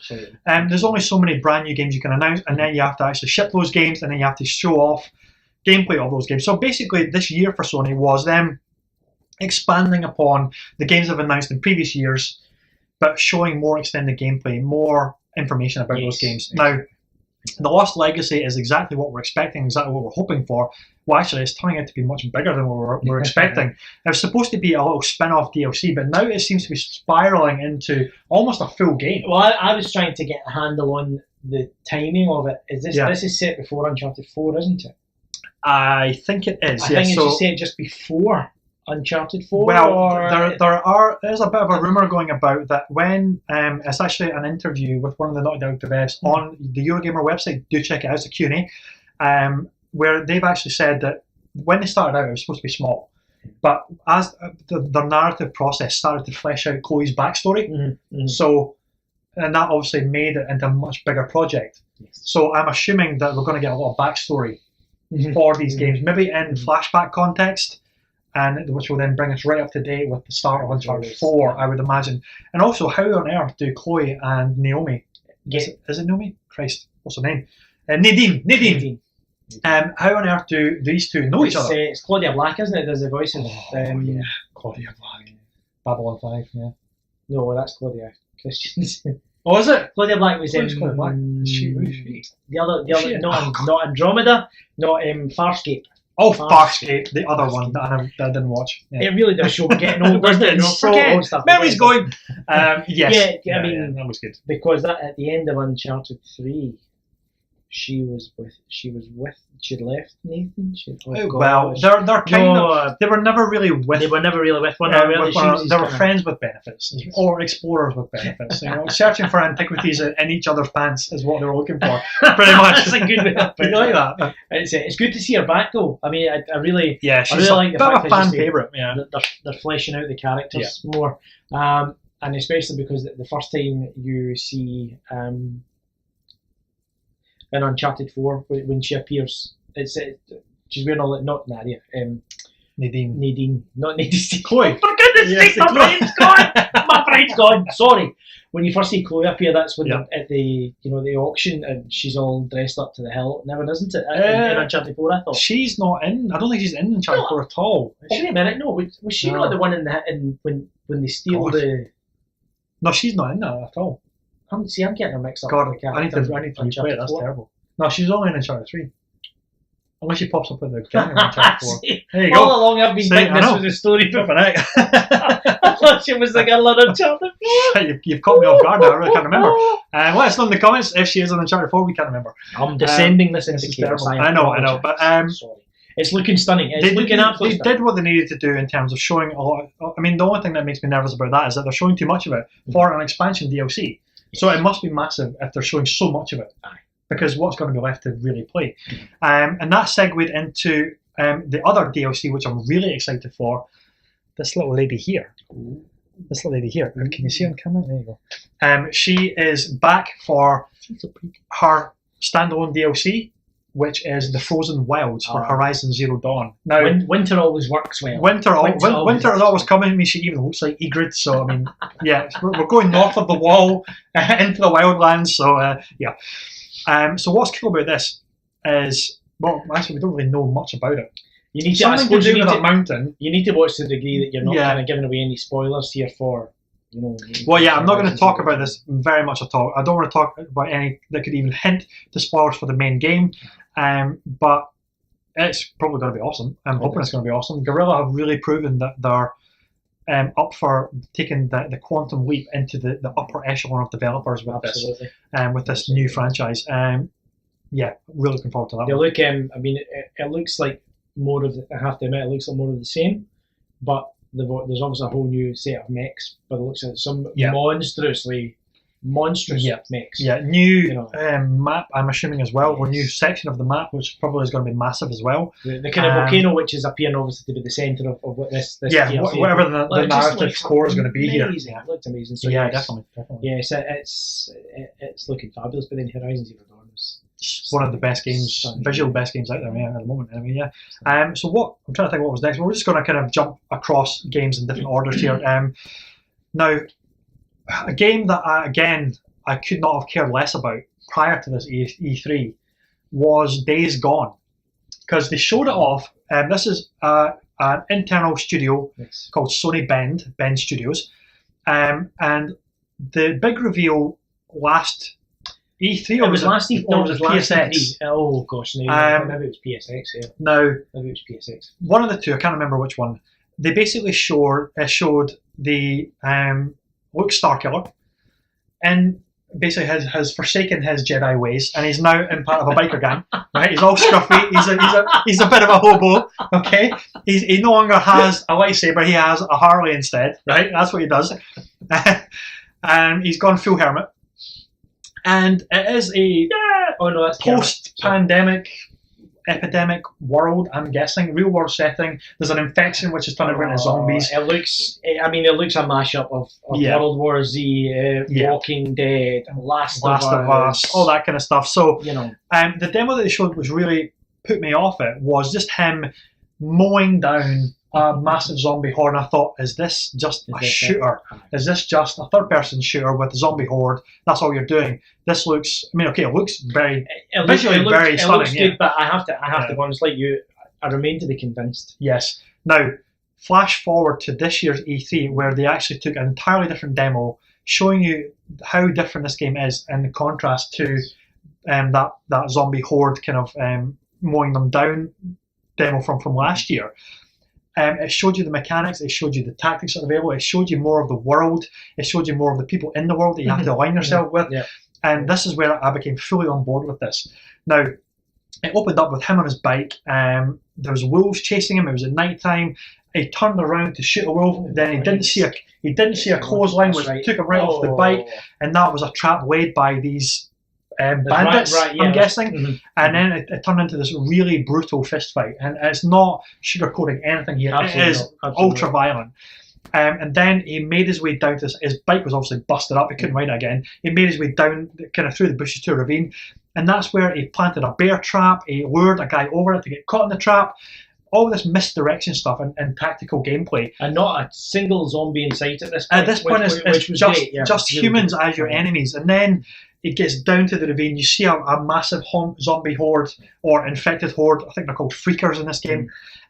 All eating carcasses and all that nasty cannibalism stuff. So you just sneaked past them, got into the bandits' enclave there in Cameron, which was sealed, rigged up a trap, and then hid away in the bushes, triggered the trap, which blew the gates off their encampment, and that attracted the attention of the zombie horde, and they ran in and they basically decimated the bandit camp. So all of the things that we saw there were incredible different tactics that you can do. Exactly. There's obviously going to be crafting to make your traps. There's luring enemies across. Now I know for the most part this is nothing essentially new in the third person adventure game genre.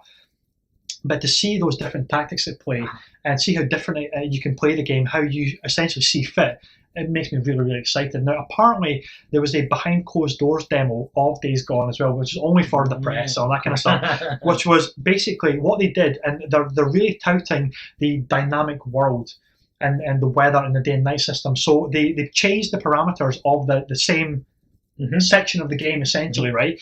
So they made it winter, it was snow, there was black ice, so there's no wolves about, they're hibernating, right? I'm just seeing images of black ice and zombies like skating, all this kind of stuff. Yeah, like a drunken man trying to cross the street. Yeah, exactly. If only for that, that'd be awesome.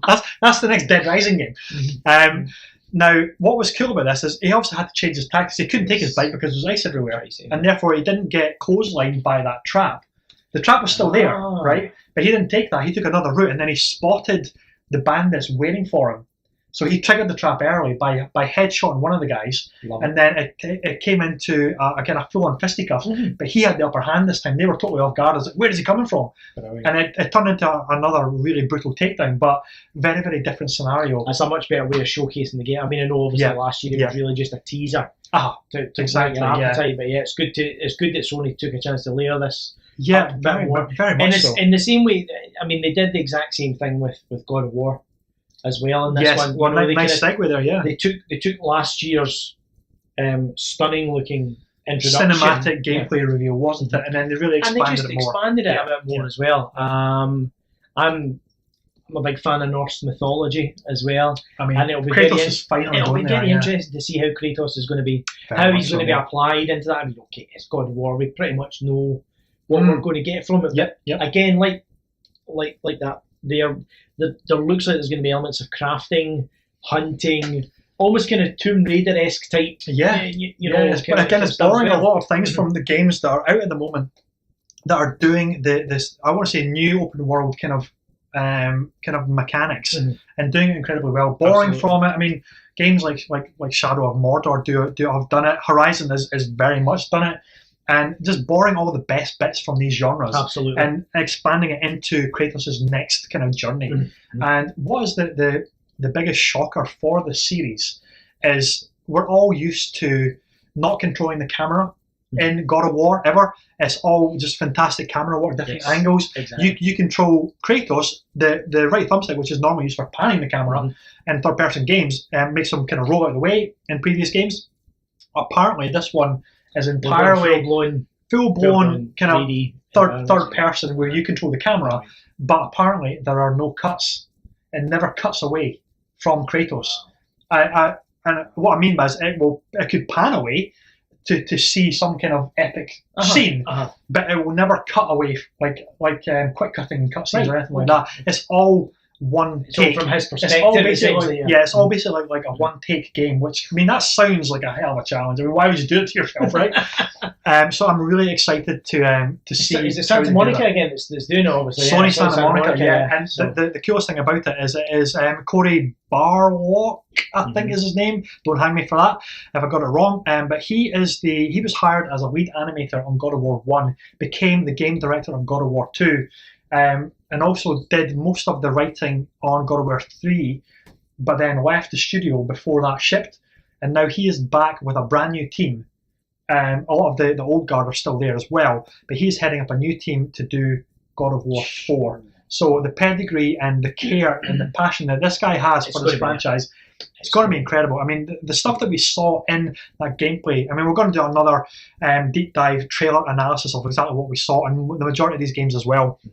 But we saw something called the World Serpent, which just looks phenomenal. We don't know what the context of that is, what this thing is. Is that a goodie? Is it a baddie? Exactly. It seems to be somewhat friendly at the end of the trailer, but the combat in God of War 4 looks just as visceral and crazy Absolutely. as it's always As been. it's always been. I mean, yes. Kratos now has a shield which he can just whip out, and then it kind of forms from his wrist kind of armor, this gauntlet that he must have.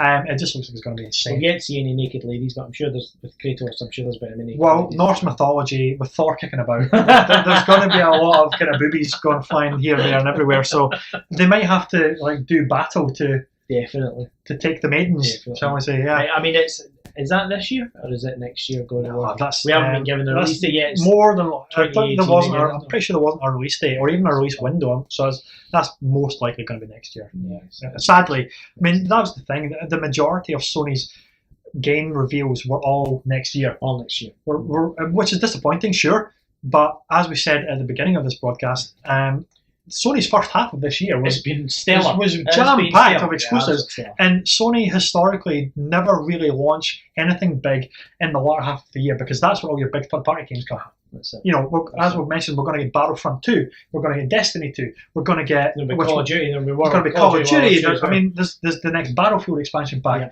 and that's not even mentioning all the things that we don't necessarily know about. I mean, Wolfenstein, which we're going to be covering shortly as well, that's coming out in October. So Sony notoriously do not launch anything big in the last half of the year. So it's not really surprising. I mean, that everything is next year. And in terms of the second part of the year, we obviously had Sony's press conference covered Destiny 2 as well. Yes, but to be fair, it was cutscenes.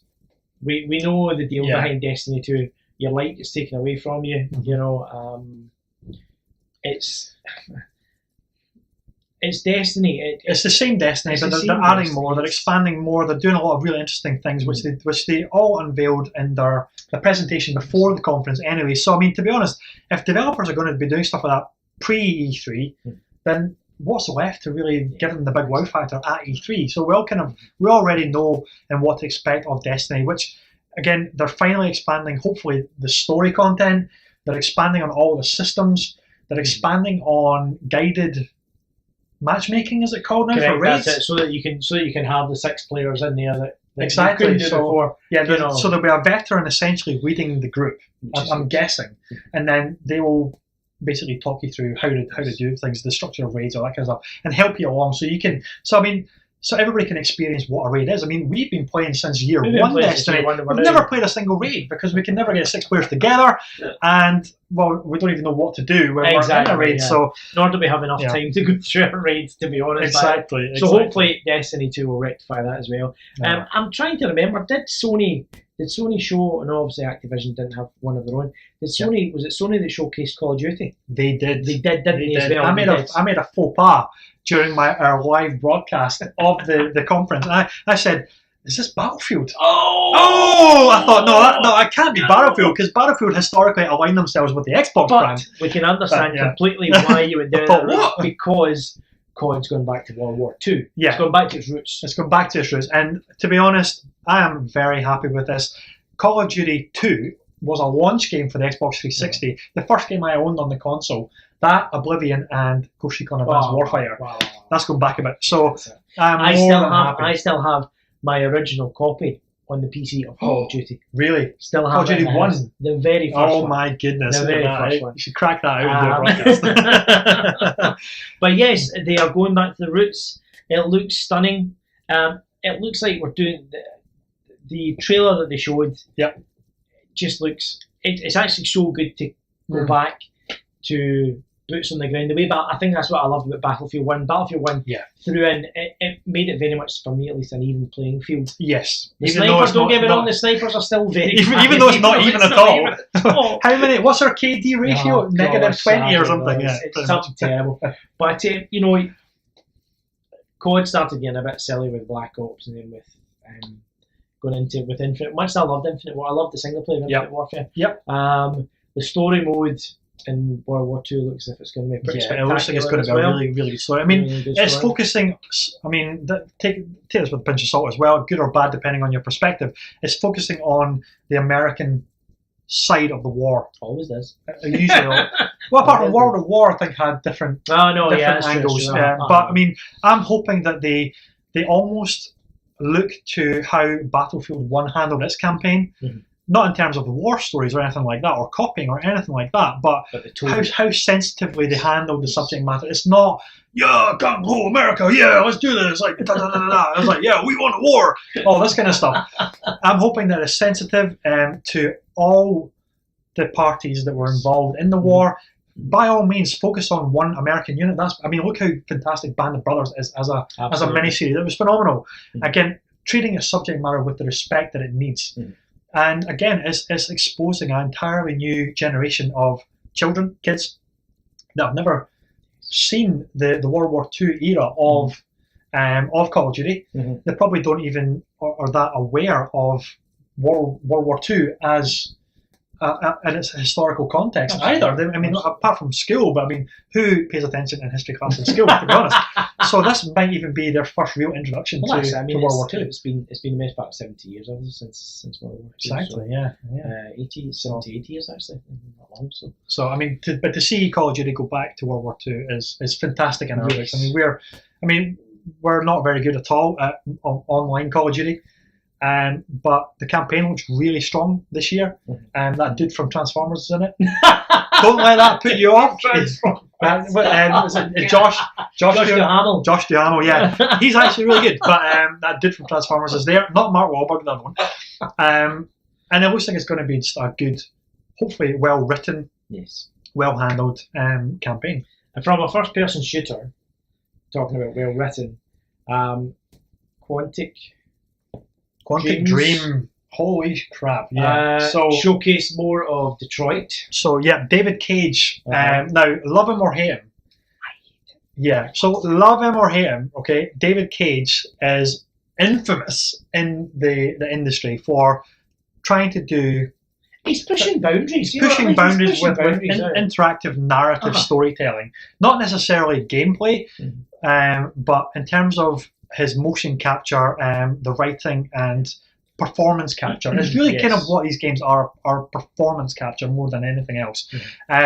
Heavy Rain is still regarded as a classic. I've never played it. I missed it on the PlayStation 3, but I know it's well regarded. But I actually was a big fan of Beyond Two Souls, and I know that is pretty much universally derided as not very good. But to be honest, I actually really enjoyed it, and that had Willem Dafoe, it had Ellen Page in it, it had a big Hollywood cast, and again the motion capture of that was phenomenal. Fabulous. Pretty funny motion controls as well. I'm sure we can expect that in Detroit Become Human as well. But we finally got to see some much needed proper gameplay of Detroit Become Human. I think it's Become Human. Now, what's exciting about this game is, first of all, the premise. It's an entire futuristic city setting, obviously in Detroit, which makes me think RoboCop, of androids. Basically, I'm assuming, I'm kind of paraphrasing and making this up as I go here, I'm assuming it is about self-awareness AI, and that is basically the premise, the context around whatever direction this is going to come. He's obviously taking the leads from the likes of iRobot and from from Blade Runner, Ex Machina, movies like that. Deus Ex Machina or Ex Machina. Blade Runner, from AI itself, from Bicentennial Man, all these kind of things, the self-awareness of the AI itself. But what I want to know is there going to be any aspect of the game where we go to a farm and there's an android sheep sleeping? Too much smoking! Or do we have to count them to get to sleep? Or that's what it is.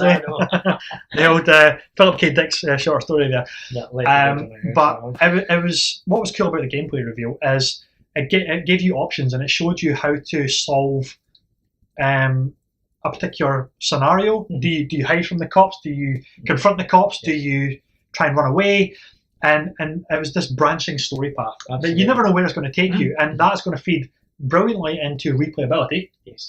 But also to see you're kind of crafting your own story as to where it's going to take you. So I'm really quite excited for that. Although it's not going to be for everybody. It's like anybody who doesn't like David Cage games, they're obviously not going to be impressed with this. But for those who do love it, then we cannot wait for the next one, the next thing that he brings us. So. You have to be prepared. It kind of harkens back to the days of choose your own adventure. Yes. If you're taking it back to its most basic form, it's really what it is at the end of the day. Yes. And as Ross said, love him or hate him, David Cage really has to be commended we're trying to push the boundaries Trying to push boundaries, of exactly, gaming and do something new, so yeah, the games are Marmite, you're either going to love them or hate them. Exactly. But one thing is for sure, they look stunning. They do. Absolutely stunning. They're really, really and do. if the narrative's strong enough, then, Yeah, and now the big kind of shock announcement, which I was really surprised about, and I wasn't expecting it, I think everybody watching it was not expecting it, was the announcement of a remaster. I know what you're going to say, not another remaster, but this is a very special remaster, and it is Shadow of the Colossus. Now, this is not just a remaster, and I cannot overstate this enough. Being built from the ground up, fully rebuilt. It's not a remaster. It is entirely reimagined, recreated. Everything about it is new. Like new textures is what I mean by that.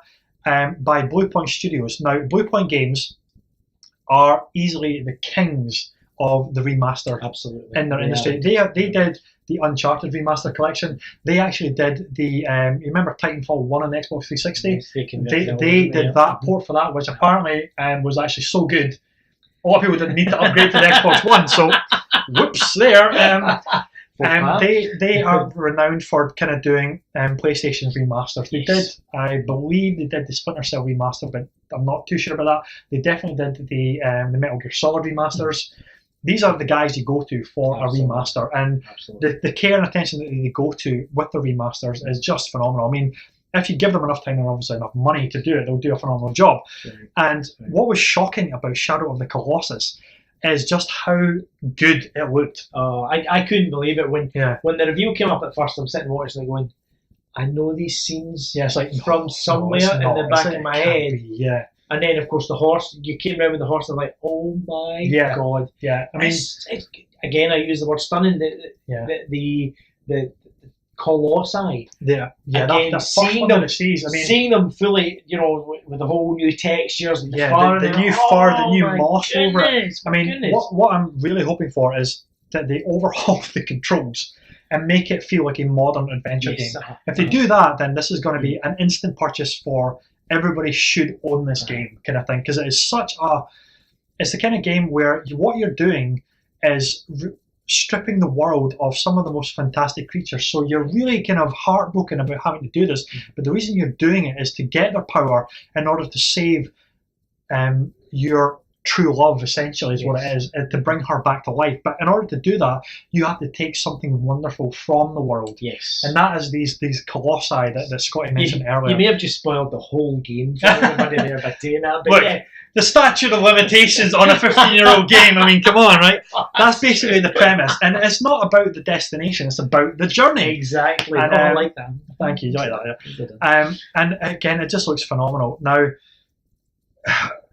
you can't overstate just enough to what degree that they have upscaled everything and rebuilt and done everything. It just looks quite incredible. I remember, it's one of the most iconic games of the PlayStation 2 era. It really is. And I remember playing through it, how desperately empty and alone the world felt. But that wasn't a criticism to say, God, there's nothing here. It's just the whole atmosphere of the game. It's all about that kind of isolation and desolation. And it was something that The Last Guardian had a similar kind of did have, to it, or feel to it there. So obviously, original developers, The Last Guardian is a whole other conversation.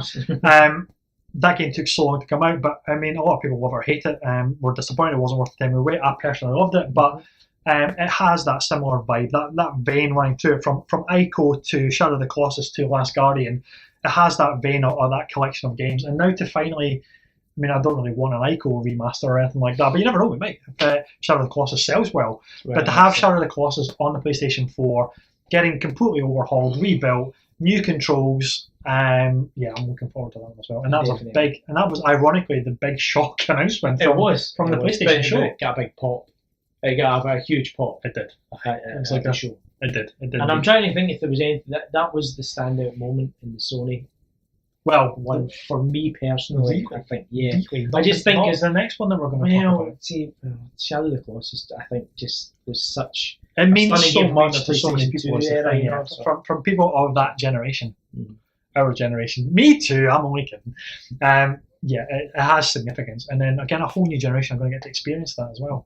And what you closing out the PlayStation coverage with then? Go on. It's got to Go on, be say it. Marvel Spider-Man. Oh my god. Yeah.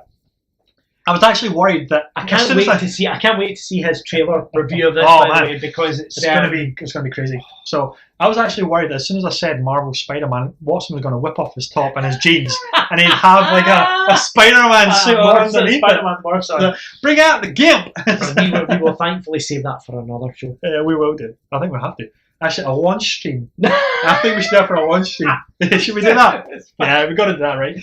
So, Marvel Spider-Man. This got announced last year with a cinematic trailer, and everybody thought, that's just a cutscene. What is that? I mean, it looks amazing, but it's just a cutscene. Now, they again answered everybody's kind of preconceptions and criticism to say, okay, all of these games you've just seen cutscenes for, this is the gameplay show. And for Marvel Spider-Man, holy shit, it was all game engine. Everything was being played essentially. It was obviously a recorded film clip and stuff. Nobody was live playing it on stage. I still remain to be convinced that was in game. That was in game. You can actually see it. You can see it. I don't know. He's just a negative guy, isn't he? So I'm not. It looked. It looked. It looked phenomenal. I will give you that. It seemed a little bit too almost like the Anthem one to the. Do you think it was too good? Too smooth? Too smooth? Too good to be true? Yeah, possibly. That is very possible, but.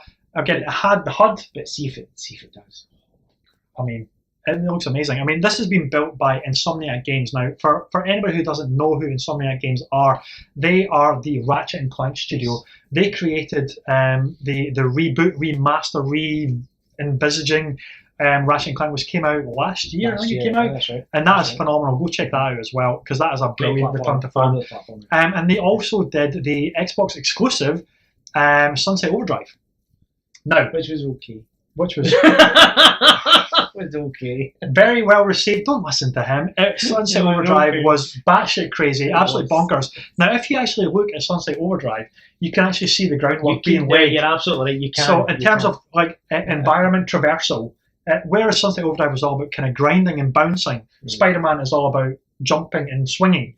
But that groundwork has basically been laid there. And to see Spider-Man in motion, the way they've captured the animation for his movement, for his fighting style, the way he leaps and bounds, and the environmental attacks. Now, the gameplay reveal, obviously, why everybody's thinking it was just like automated, it wasn't actual gameplay, is because it was so slick. Yeah, but you know what immediately called to mind? Batman. Yes. The combat of Batman, Mad Max, Shadow Mordor.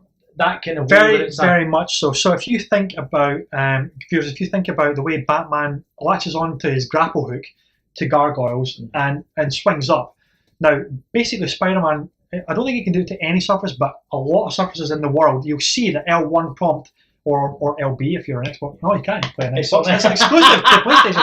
L1, sorry, loser. L1 loser, exactly, yeah. So you'll see the L1 kind of popping up on things in the environment, and that allows you to basically to web sling up to these kind of environments, these kind of gargoyles from the Arkham series. Now, again, that is optional.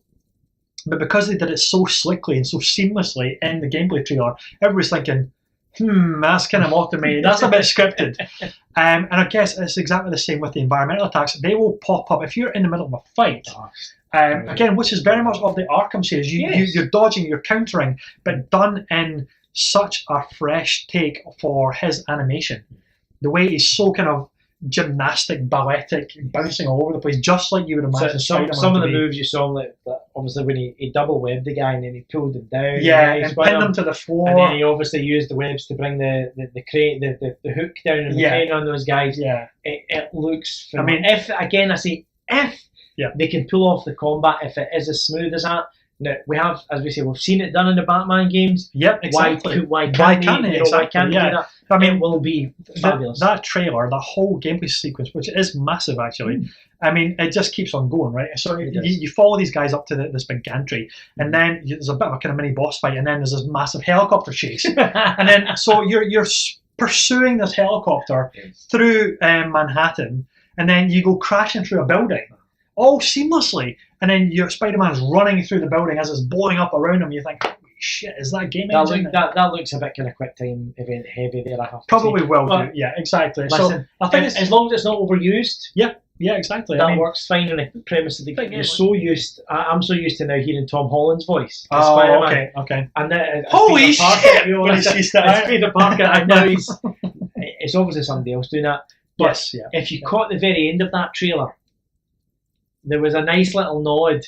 Oh, was there? To the Spider-Man fans, because at the end, obviously, Peter Parker's getting chased around, taking the safe. It's Mr. Negative, I think, is the enemy that's in that trailer. Yeah. Right at the very end there, who is it that watches him doing it? Miles Morales. Of course. Miles Morales, who's a new young Spider-Man as well. So it looks like lots of nods, lots of Easter eggs. Lots of Easter eggs, as is normal with the Marvel games, or superhero games. They always have lots of nods. One thing that they've hinted about, they haven't really gone into much detail about, is the potential for suit customization and crafting in the game as well. So if you can essentially make your own suit within the game, then that's going to be pretty cool as well. The suit looks very different again from. Well, it's the white spider that seems to be jarring a lot of people. So I don't know. I really love all these different Spider-Man outfits. Yeah, exactly. So it's going to be fabulous. I really hope they can pull off what we saw in that trailer gameplay. That's it. And we're long overdue a new Spider-Man game. Oh yeah, it's been. I think. Oh gosh, now you're trying to think when was the last time? Was it when the first Spider-Man came out? No, I'm trying to think. So there was a whole bunch, apparently really good ones on the last generation consoles. Oh yes, Shattered Dimensions, Edge of Time, which shamefully I have, but I've never played. I'm thinking of maybe just going back and playing them just to get some grounding on what the old Spider-Man games used to be. But we're long overdue. Yes. Yeah, I can't wait for that. Absolutely. Really can't wait for that one. Is that it then for the Sony show? Pretty much. I can't think of any more gaming Tourette's coming to mind here. So I can't either. So basically, it was a hell of a show. Nothing overly a big surprise apart from the Spider-Man gameplay reveal, which was a bit of a surprise. We weren't expecting to get that. But I would say about the Sony show overall is, yes, it was solid. Yes, we've got some much needed extended gameplay demos of the ones that we were waiting for. But we also didn't get some new big announcements, which did disappoint a lot of people. For me, I was really hoping for something from Sucker Punch. What's happening with the Infamous series. It's been a long time since Second Son was the last one. So what are they working on? Apparently they're working on a brand new IP, which is not an Infamous game. So it's maybe just too early.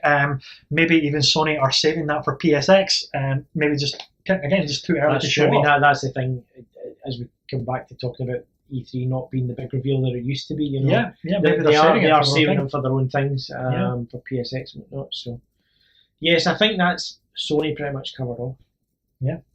Awesome stuff. So scream in the comments if we missed anything out and say how stupid dull moments.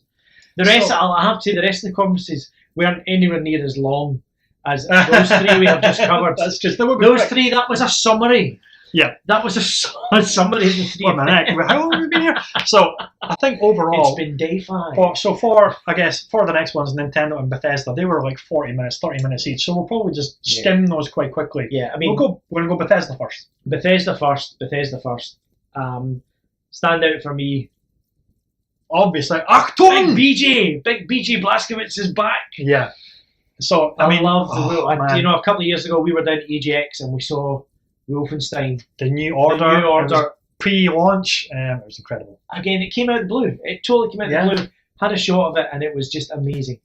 Followed up by the Old Blood and the Old Blood. Yeah, because wasn't that year the big game at EGX that year? I think it was Evolve. I think it was Evolve. Was it Evolve? Or was it before Evolve?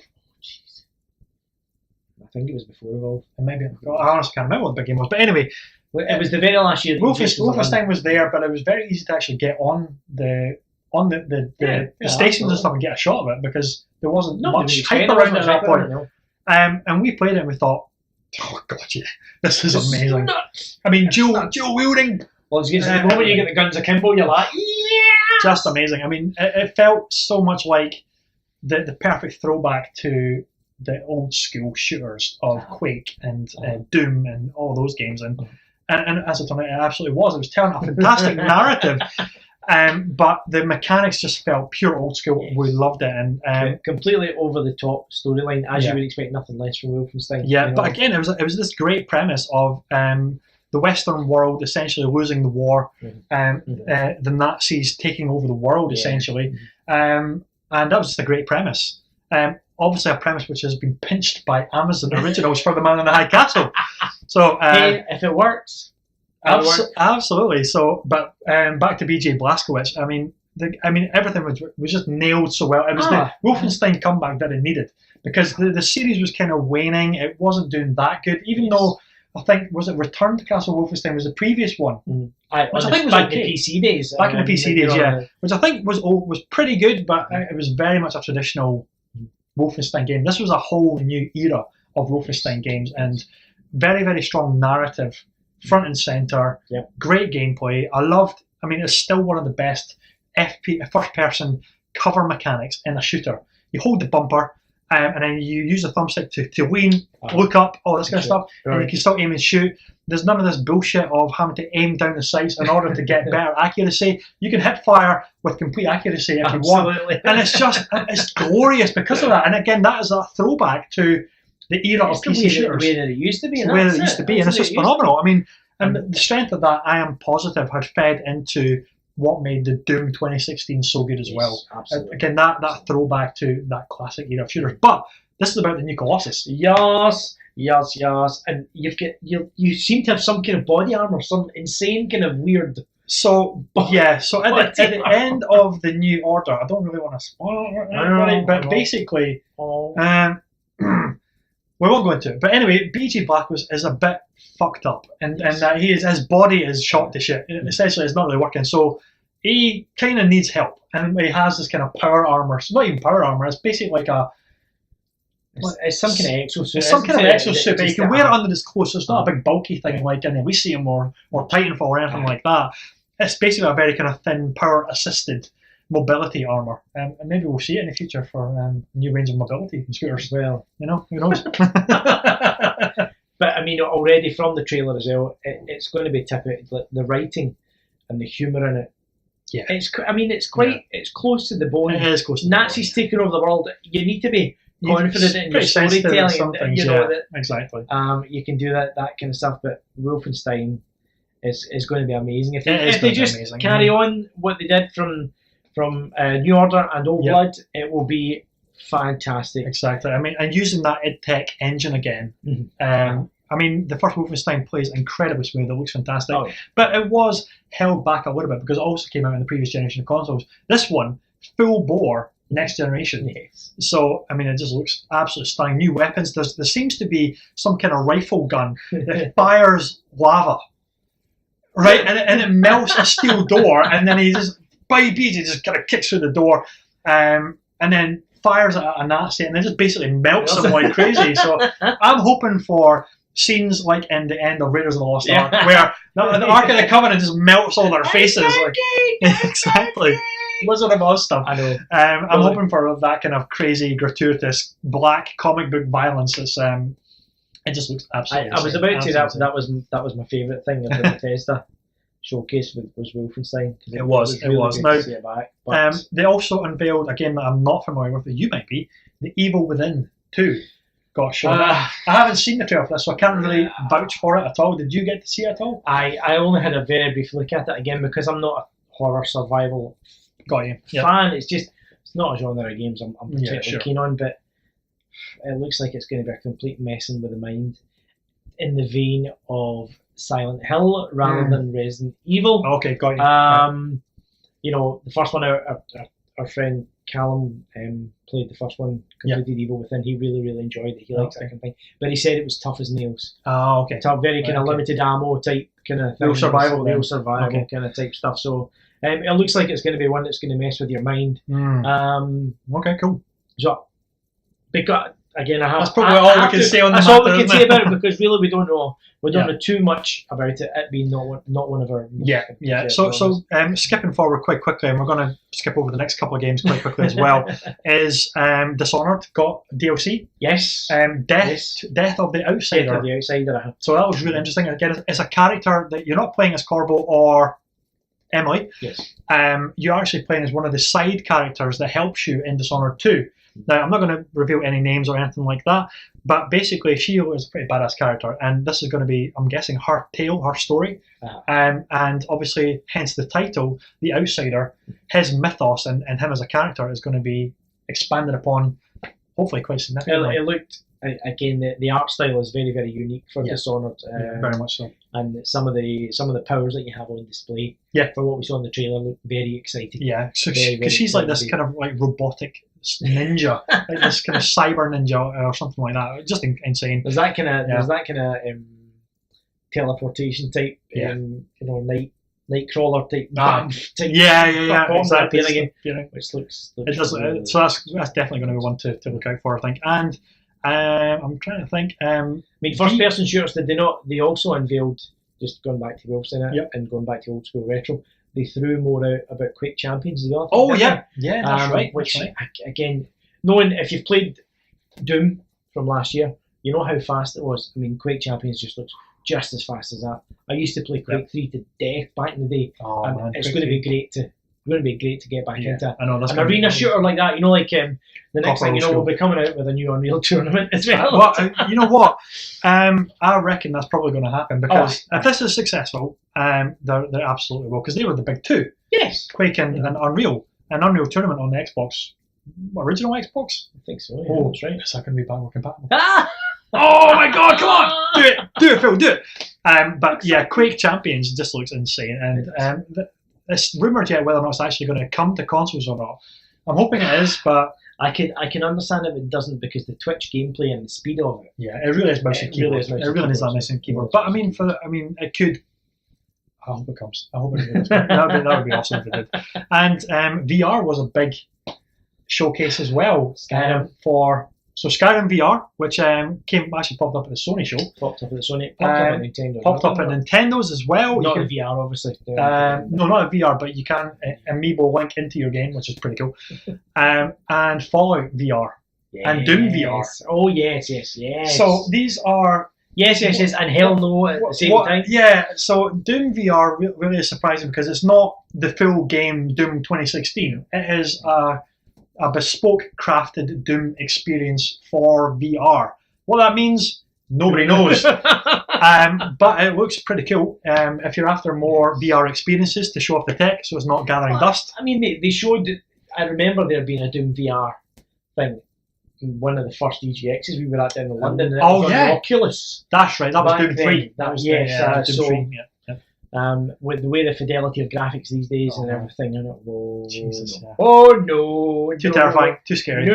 I don't want a cyber demon just kind of like rocking up on me. Hey, how you doing? I mean, I have to say, we did. We flitted over that in terms of Sony. VR probably wasn't as big a sale this year as it maybe had been. I mean, obviously Sony were. It wasn't. So last year's they didn't have VR at all at PSX or even at Well, they might have had it at E3, but it was very kind of fleeting as well. Now this year, the biggest complaint was, before going into this year, the biggest complaint was what's happening with Sony VR. Where are the games? Where is Sony's investment in it? And what are we going to see? So on one hand, it was fantastic that Sony gave a big centerpiece to PlayStation VR. Mm-hmm. My complaint was all the games they showed, apart from the Inpatient, which did look really good, all the games they showed were like, what the fuck is this? Most of them didn't even look like VR games. How does this play in VR? There was one game which looked a little bit... side-scroller. It was like a side-scroller. How is that VR?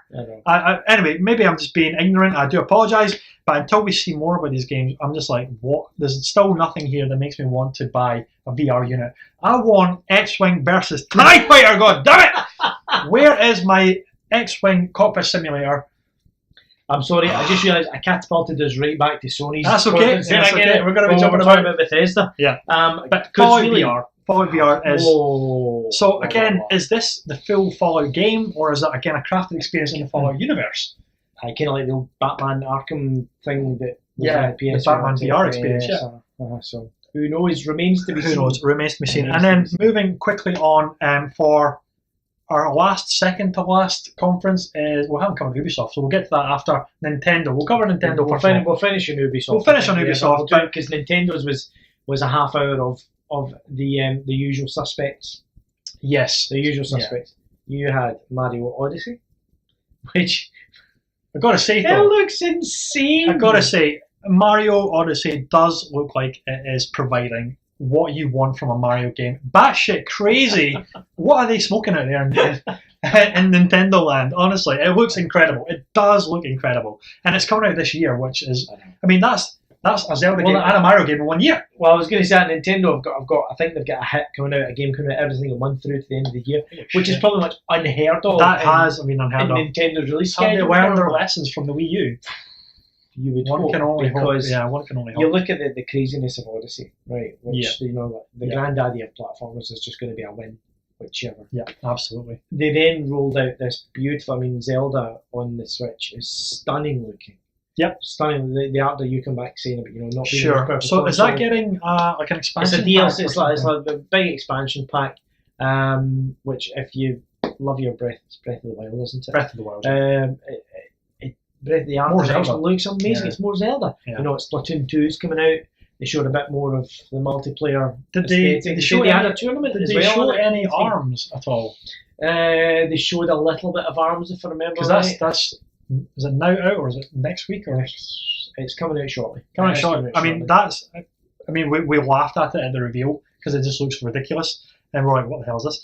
But it's the kind of game that is reviewing. Getting some really serious. It's getting some really good reviews. Yeah. People are playing and they're like, actually, you know what? I may have scoffed at this, but this is damn good fun.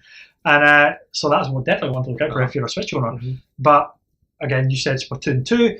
Odyssey, I want to go back to Odyssey as well. I mean, the whole concept behind this, I mean, first of all, New York.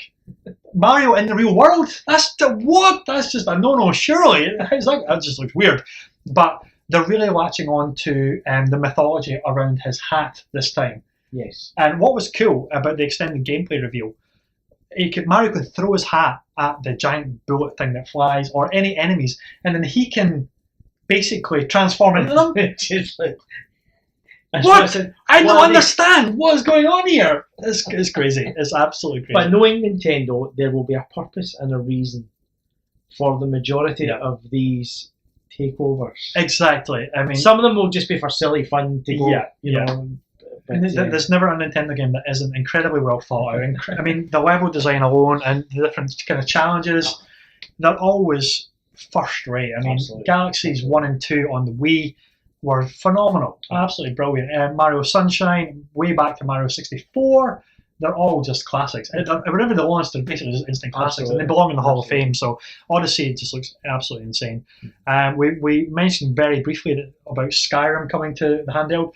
Now, I know everybody's saying that, oh God, when are they going to start flogging this horse? But when it stops selling, that's the thing. You know what? If you'd have said to me, you can play Skyrim on a handheld, I'd be like, holy shit, I'm totally there. Yeah. And now the fact that they've got amiibo support, I mean, to play the entire game as Link in the Skyrim world, it doesn't make any sense. It shouldn't work. See when you pull out the Master Sword in first person in the Master Shield, that's going to just be insanely cool. Again, it's only something that Nintendo could do. It is only something Nintendo could do. Now, the game that everybody seems to be losing their shit over, and I don't understand why, what I kind of do understand why, is the announcement of a new Metroid Prime game. Metroid Prime 4. Now, you never played the Metroid Prime games on the GameCube and the Wii. I never did. I know Metroid, I mean, I'm not a big Nintendo guy, so the Metroid games pass me by. But again, we'll come on to this in the Ubisoft one as well for a certain other game. But I don't get how people can go crazy about a logo and a number. So that is... I don't get it. So this is what I kind of want to broach on as well. I understand people are going nuts about a new Metroid Prime game because the Metroid Prime games are easily the finest games, some of the finest games on GameCube, and they remastered them for the Wii with the motion controls, and the controls are phenomenal with the wand and everything. Mm. Now, the fact that we're getting a new one from Retro Studios is massive news.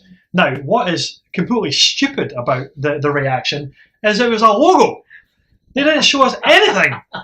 You could at least have showed us, I mean, unless it's so early in production, they don't have anything yet, which means the game is probably going to be 3 to 4 years away. Knowing what Nintendo are like, so on the next version of the Switch. If it's that bad or that early in development, then people should not be freaking out about this to this degree. Get hyped, absolutely, that we're getting a new Metroid Prime game, but the fact that it was just a logo and nothing else, and that was it done, it's like, come on. It's just nonsense. They knew they would get. That's the thing. They knew they would get a pot. They were playing the, they were playing the right cards for the audience. Exactly. Yeah. Exactly. And of course, Metroid Prime wasn't the only Metroid game that they unveiled. There's a new one coming for the 3DS as well. So that's pretty cool to get a proper classic side-scrolling Metroid game coming out as well. So new Pokemon games as well, which again will always go out well. Exactly. And there was a big new Mario game, which we're not going to cover as part of the Nintendo segment. We're going to cover that as part of the Ubisoft segment. Yes. Okay, so stay tuned for that one. Stay tuned, that we're just going on to Ubisoft now anyway, because I think that was that pretty much it? That was pretty much it for the Nintendo conference. Nice. It was Zelda, it was Mario. So again, it was a Nintendo Direct. It wasn't, obviously, they're never there to show anymore. It was half hour. It was basically showing what they had to show. Everybody was interested, reasonably easy to say that they're only interested in seeing Mario Odyssey, and nice little touches here and there for some other things coming. But the big focus was obviously on Mario Odyssey. It was just coming this year, so that's just incredible that it is actually coming this year. Then the mic drop with Metroid 4. And the mic drop with Metroid 4, which was just a static image. Apparently that's all you need to do to mic drop anymore. There you go. Anyway, final conference. We are going to close out this humongous. People say E3 is dead. The excitement is gone. Christ Almighty! We've been sitting here talking nearly 2 hours about the women conferences. I know. So we are going to round off and finish things off with Ubi. And I thought Ubisoft actually had a fabulous. They had a really good show. So. We've already covered off Assassin's Creed Origins. The biggest surprise for me in Ubisoft's conference was the game they opened up with. Yeah. And that is Mario Rabbids. Mario Plush Rabbids, Mario and Rabbids, I'm not too sure what it's called. I have no idea what rabbits are, other than kind of like demented looking rabbits. That's exactly right. Okay, so the rabbit, obviously. They're like Ubisoft's version of Minions, or the Minions are like Sony's version of... As soon as they showed the gameplay of this thing, I thought, holy shit, this is just adorable. It looks fantastic. It's obviously tactical. Well, in the terms of like an XCOM sort of game. That's what I mean. It was like the jaw hit the floor. You're thinking Mario and Rabbids. This is going to be some kind of party game nonsense. Yeah, but nonsense as in a lot of fun. And they're like, we'll just run this XCOM. Like, what? Yeah. So I mean, nuts. I think it's gonna do very, very well. The Rabbids fans, the Mario fans, they're gonna just get together and get it on. Does that make them Rabid Mario? It makes them rabid Mario fans. Exactly. Yeah. Sorry. Rabid for Mario. It just looks incredible. A lot of good fun. It's probably not for me, but it just looks a lot of fun. And the fact that it's tactical and it looks like it's turn-based. I think it is turn-based, yes. Yeah. And it's third-party support. Somebody showed third-party support for Nintendo. Yes. Something they didn't have on the Wii U. What is most surprising and awesome about that statement that Scotty just said there? Third-party support is phenomenal. Nintendo are finally getting it, but it's third-party support with a first-party license. Yes. And that is something that before Switch launch, nobody would have seen that coming. Nobody would have thought that was ever going to happen. Nintendo always have an iron-like grip upon their first-party franchises, unless, well, I say that. I know Retro Studios have the Metroid license. Yes. But in terms of Mario license, nobody touches that but Nintendo. No, this is true. That's true. So they must have a lot of trust in what Ubi are doing. Yeah. That they've let Mario jump across. Yeah, exactly. So that's just going to be awesome. And of course, being a Nintendo game, for Nintendo platform, and we've mentioned that it kind of looks like an XCOM sort of game. You know, it's not going to be nearly as hard as XCOM. It's got the Mario IP behind it. It's going to be accessible and fun. It's going to be silly. It's going to be silly XCOM. It's going to be silly XCOM, exactly. So yeah, that's definitely a big kind of surprise that we really liked the look of. So coming from that one as well. So as you say, we've already covered off Assassin's Creed as well. We've spoken about Skyrim.